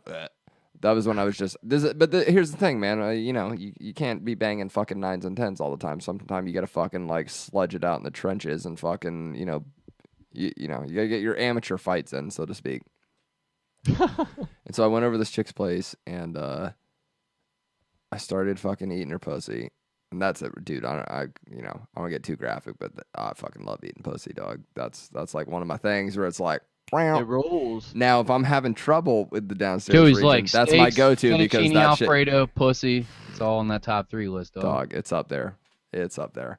And so, and this is what I mean by what it was very early on in my sexual career. Is like I was fingering her, and there was some like string I was feeling. It wasn't. What? Yeah, I'm not about to go gross. Don't worry. It's not anything Pussy like a period tapeworm? Tampon. I think it was some. I feel like it was some sort of birth control or something. I don't think it was a tampon. Have you ever fucked there a was a girl that literal wore that string? ring shit before? Here's the problem already, right? Because I'm yes, 100%. Yes, I have. Here's the problem. Freaked me out the first time. Sorry. Yeah, same. And this is immediately what the problem was. It's the matter that I didn't know what the fuck it was immediately, and I'm already at this point in my head going like, "What the fuck is this?" And I have no idea. And it got to the point where it's like, "All right, fuck me," and I'm like, "Hang on, I gotta go to the bathroom." I go to the bathroom and grab I brought all my clothes with me. I was like, "Yeah, let me go put the condom on in the bathroom." I go to the bathroom, and I'm getting dressed. I'm about to get dressed this point because I'm like, I'm getting the fuck out. I literally went, I'm getting the fuck out of here. I was like, I don't know what's going on, but it's freaking me the fuck out. I get completely dressed and I go, fuck, I left my glasses in her room. So I thought you were going to say her pussy. I left my glasses in her pussy. my glasses in her pussy. Hey, I left my glasses in your pussy. It's the perfect voice for it. Hey, can I see your pussy? So I get naked again. I go back in the room and she's like, are you ready? And I was like, fuck, I must have dropped the condom somewhere. And I'm like searching around the ground and I see my glasses and I grab them. I'm like, all right, hang on, I'll be right back. Go into the bathroom, get completely dressed, and I literally sprint out of her place and ran back to my place. Because she lived surprising at the time. This chick lived like pretty close by and shit, but like I just literally like I did not stop till I got to my front door. I just like ran, got in. I literally like ran in. I met this chick on fucking like OkCupid. Robert Patrick from T1000. Yeah, met her on OkCupid in a day. Went to her place. Fucking ate her pussy and then just sprinted out of there. And she like sent me a message. I never responded. She was like, "Did you leave?" ? And I just like never responded. I was like giggling to myself. I was like, "Yeah, I just went and ate this chick's pussy and dip. Peace." Like, I mean, can you be mad at that? Like, I ate your pussy. I mean, yeah, I didn't fuck you, but like, I mean, you still got off, didn't you? yeah. It's like I was like, I had a good time. I got what I wanted out of it. I mean, the first time that I fucked a girl that had that new ring shit in, I was like, what the fuck? Did some really small-wristed man lose his effeminate bracelet? Right now, is that what I'm fucking? Right? You're like, what am I feeling right by now? some type of fucking weird dude's fucking tiny wrist bracelet? Like, I was like, what's happening right now? I had to stop mid-pump. I was like, I'm getting off right now, but like, what is inside your pussy right now? And that's what sucks about being a dude. Ring, and she looked at me like I was an asshole, and I was like, all right. The chick doesn't have to do anything but just sit there and fucking take a dicking. Like, there's so much shit going on in our heads. Like, and I mean that in both ways, dickhead and head. Like, you know, you get like a thought in your head, and you're like, fuck, it's gone. It's like, over. Yeah. Yeah, you could literally blow it in a second. Shut it down. It's crazy. It's crazy. Well, it's funny, and because like you know, it's funny. I like to think during sex. What? I like to have thoughts during sex. Oh, do you start thinking about like the podcast during sex, like, or do you just think? Yeah. Wait, do you? Do you think I can't wait to get home and edit the YouTube tags for this episode. I always try to think about baseball if I'm trying to last. Topics. It helps me stay concentrated and on point. Well, that's like the balance. From childhood. Yeah. Yeah. My uncle. No, yeah, you're trying to think. I know. I feel you're trying to think of topics, and it's like that balance. It's like a dance, right? You're trying to like balance. Like, all right, I got to think about this so I don't come in fucking 2 seconds. But then if I go too deep in it, then it's just like I'm gonna ramp. So you gotta like fucking like do this little dance all the time. You're like I could never come in 2 seconds. I don't know what it is. I just don't have. I've come in like under 10 strokes plenty of times. I wish that I could do that sometimes because it takes me so long to get to that. And then other times it takes an hour. Dude, it's annoying how long it fucking takes. Like, you're circumcised, right? I'm assuming we're all circumcised here. Yeah. I know. Yeah. I didn't really like buy into it until like recent years, but I think there really is a difference between like, you know, when you're circumcised versus not circumcised in terms of sensitivity. Because I'm like sometimes I'm like dirty ass shit's happening. I'm like, why have I not come yet? This is crazy. Yeah, I've been there 1,000 times. I'm just right? Like, it's impossible for me to get off. Like, and I'm a drunk, but so most people be like, well, you're a fucking drunk. But like, I'm not always drunk. Like, usually when I'm banging, I'm not drunk. I fuck better when I'm a little drunk. Like, it adds worse because I have no feeling in my body, like, at all. Like, I feel that. There's a little. I mean, I can get a couple pain sensors, but that's about it. But like, as far as getting off, Like, I can't even beat off it's harder to come from fucking than it is for me to beat off, because you know exactly what you want. You know exactly 100%. You know the right you want to grip, wiggle your the right balls pressure. the right way. Like, yeah, you know exactly how deep inside your butthole you want that Sharpie marker. Well, I'm talking about 100%. Luke specifically. Right. Me personally. Well, Luke is the reigning Cincinnati Sharpie Challenge champion. That's a goddamn fact. It is. Yeah, but I'm Look just it saying, up. even then, I still can't even fucking get off myself. So I'm just like, what? I don't I just never will understand the concept of getting off quickly. I wish it was a problem that I was afflicted with, because it seems like it's better than the horrible existence of blue balls perpetually. Well, and it's crazy, and it's like, I feel like the statement is going to be such a like, whoa, woe's me, but it's like, you know, sometimes my wife will only like fuck me once a day, and like, dog, I don't know about you guys. I'm 25. Like, dog, I'm ready to fuck like 2 or 3 times a day. And like, sometimes I'll fuck like, you know, we'll fuck once and I'll come in under like fucking 30 seconds. And I'm like, word, we're going to go again later because like that was bullshit and shit. And like, sometimes it doesn't happen. And I'm like, sometimes I fucking like almost yell at my wife. I'm like, how do you expect me to build up any stamina when you're playing me like this, dog? What's up? Why are you so fucking good? You know what's so funny? And this a professional UFC athlete right now, and you expect me to last longer than a minute and a half? Let me tell you something, Mean Gene. That's some bullshit. Upset. He somehow still convinces her that she's an asshole for him coming too fast. He slams the door. She's like buying him chocolates and apologizing for a week later. Buying That's him the dream, dog. And he's still like arms all folded arm energy and shit. Like, I don't know. I'm thinking about a divorce. I mean, just theoretical divorce, but like, I mean, I come so fast. You be working that pussy so good. This is your fault. I got a little greedy on that one. I'm sorry. Oh, that's fucking great. I love that. So how long have we been broadcasting, Joey? What are we up to? 3 hours? Oh my God. Let's see. Well, it says 3:02, but we started streaming early, so we're probably more at like 2:40. We got to shut this Lord. bitch down soon, do. otherwise our Lipson's not going to be able to hold in the file. Fucking A. You know I what? want to keep going forever with you, I dude, know. because we could fucking keep I know. talking. You know what? This is fucking gold. It sucks that we don't live closer because we literally would just mold into the same thing. Dude, and I'd all be hang out with bastard you cunts. every fucking week. Yeah, I'm Dog, busy as fuck. fucking A.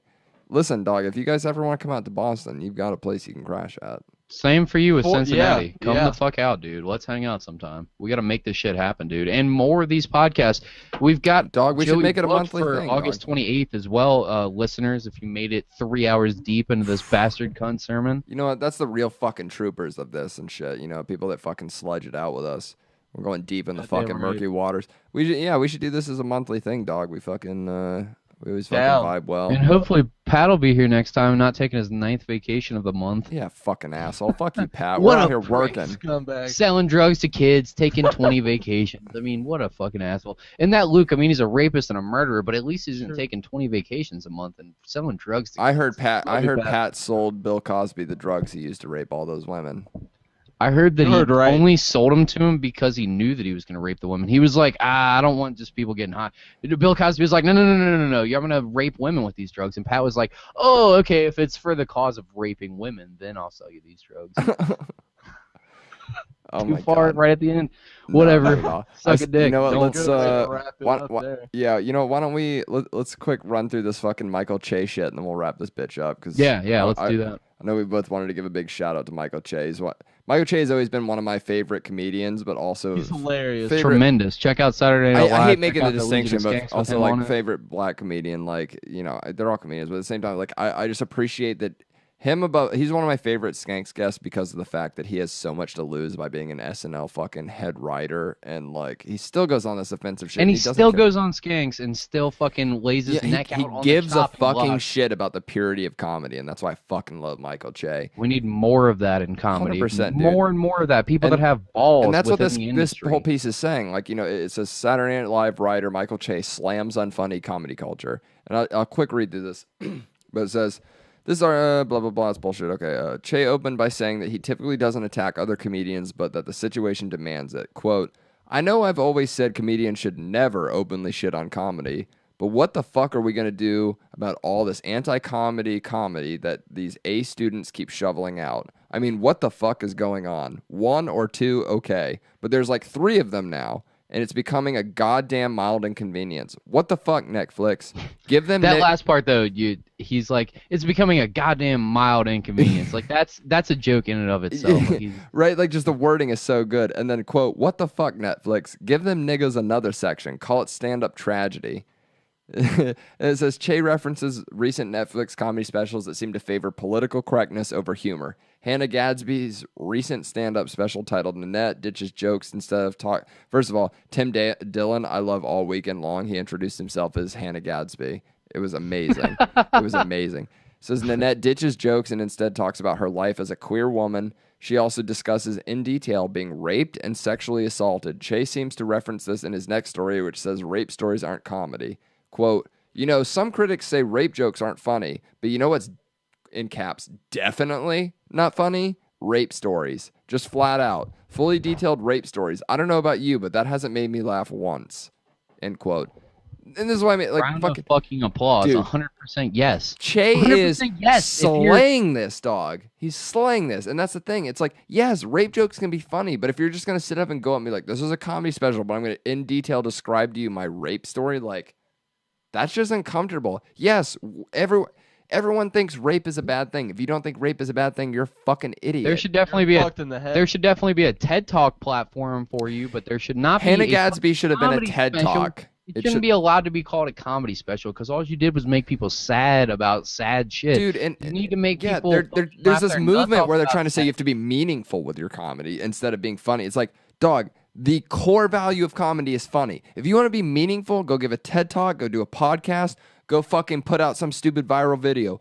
Fuck you. You can be comedy is meaningful in funny. your comedy, but the comedy should always be first. That should always be 100%. the foundation of whatever you're talking about. Well, it's like Carlin. Carlin was meaningful. It's funny first, but I'm making a point. Carlin, fucking Attell, not Attell. I'm sorry, I'm not Attell. Definitely not Attell. Carlin, Rogan, fucking Stanhope. I mean, and anyone that's almost a ranter over like it's in a sense you almost hesitate like they're a comedian because they're fucking funny in the way they make their points, but Bill there's Burr, fucking, it's almost in a weird sense where they're a ranter in a sense, or almost like I don't even I hesitate to say political figure, but it's like they're making points, and it's and even Dave Smith is like that too, where it's like, a lot of times during Libertas there was more like, I mean, I was laughing during it obviously, but there was way more points where I was like, nodding in I was like agreement. 100%. Yes. Yeah, just like clapping and shit. It's almost like they're like that when you picture the thing where it's like a crowd of like 20, 30 people are gathered around a guy standing on like a milk crate and he's giving a speech. It's like that's who these people are. They're just like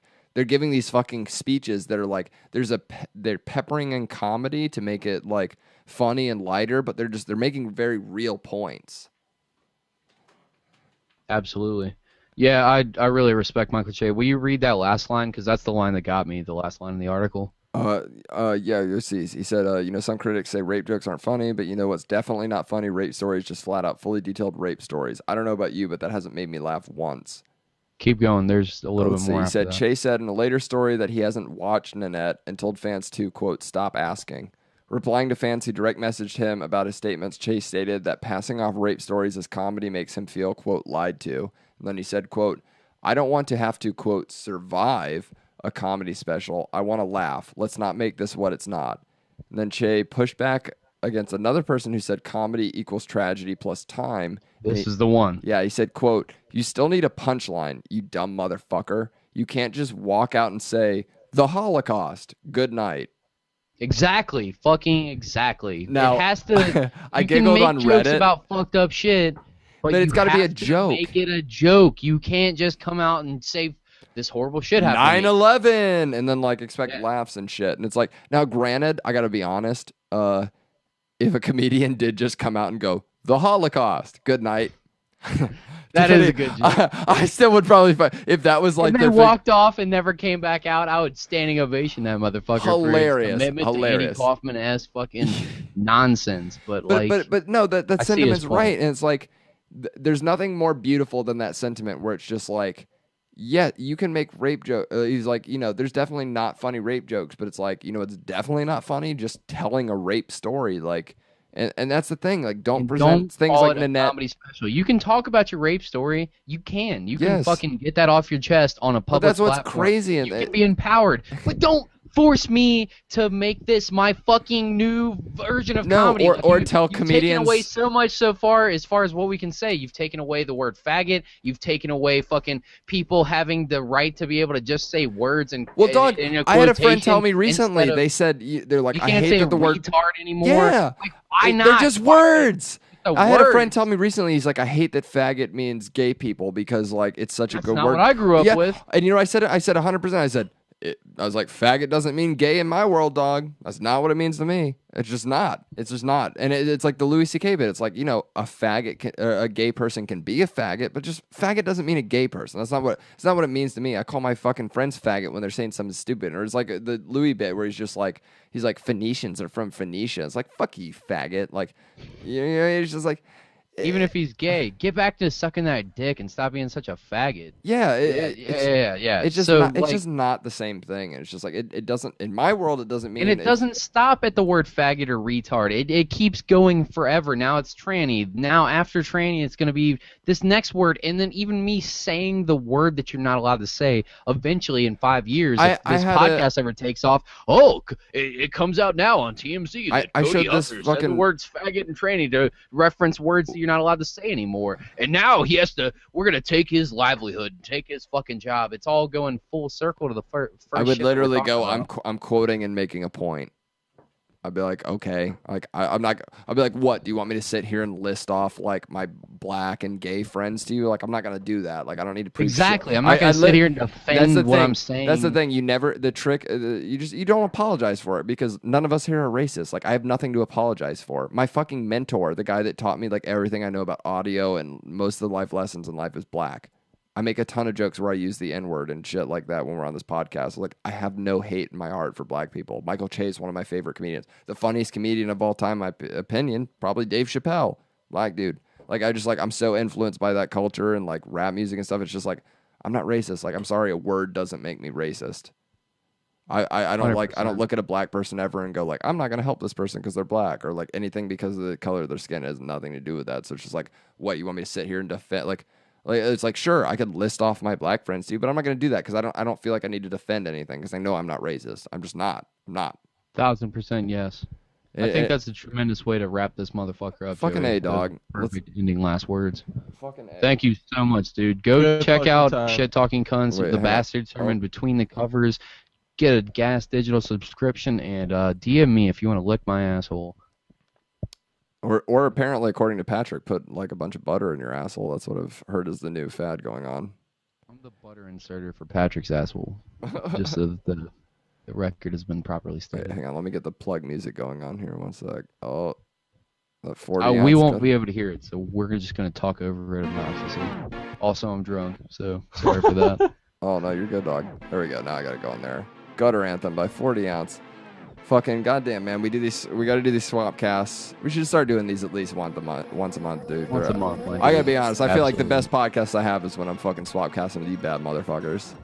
Same with you, man. Same with you. Like, this is the longest podcast we've ever done for a fucking reason. Yeah. It's You because we have guys, shit to you guys talk are the about. three missing cunts, and I feel like I'm the one missing bastard. We're cut from the same fucking cloth. 1000%, dude. And I'll always support you.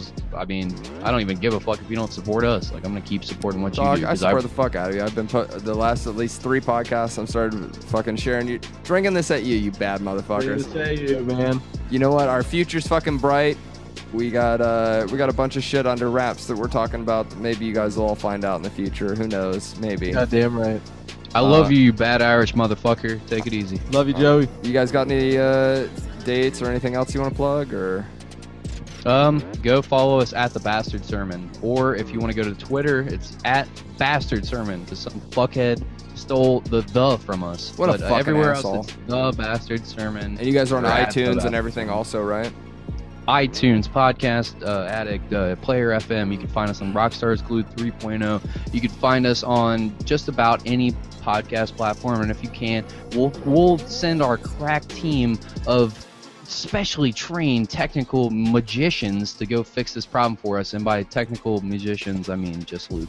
So we'll send just Luke to go fix that for you, and yeah, let us know if there's any issues with any of our fucking audio or whatever. Joey, what do you got to plug, buddy? If I got some, when you hear this episode, it's going to be coming out on Sunday. Join us next Sunday. We'll have Tank Anthony Tank Mansfield. He'll He's be a joining local us back Cincinnati-based from an old artist. episode. Fuck yeah, dog. Yeah, listen, motherfuckers. If you're not listening to the Bastard Sermon, then you're slipping. You need to get your fucking life together, all right? These bad Well, We're we're listening just motherfuckers. to for our the fans, shit-talking doggy. cunts. Dog, I gotta let my fans know, because if they're not listening to you, then they're all fucked in the head. And you should stop listening to my podcast right now. I hate you, and I hope your mom gets raped by homeless men with AIDS. But Let's seriously, Same chat for our you fans. bastards. And same for our fans. If you aren't listening to the shit talking cunts or between the covers, you're a bunch of worthless, slimy fucking maggots, and you deserve to get raped by Dan Harmon like that little poor innocent plastic baby doll was. yeah, and I hope you get fake coming, you too. You can find us. Listen up, you bad motherfuckers. If you like this, the Shit Talking Cunts podcast, you can find us on Facebook if you want to join the group and watch us every Sunday at 8 p.m. live on YouTube. You can also find us on iTunes under s.t.c.podcast because iTunes is a bunch of faggots and they censor shit. So look for S.T.C podcast on there. You can find us on Podbean and all fucking podcast apps.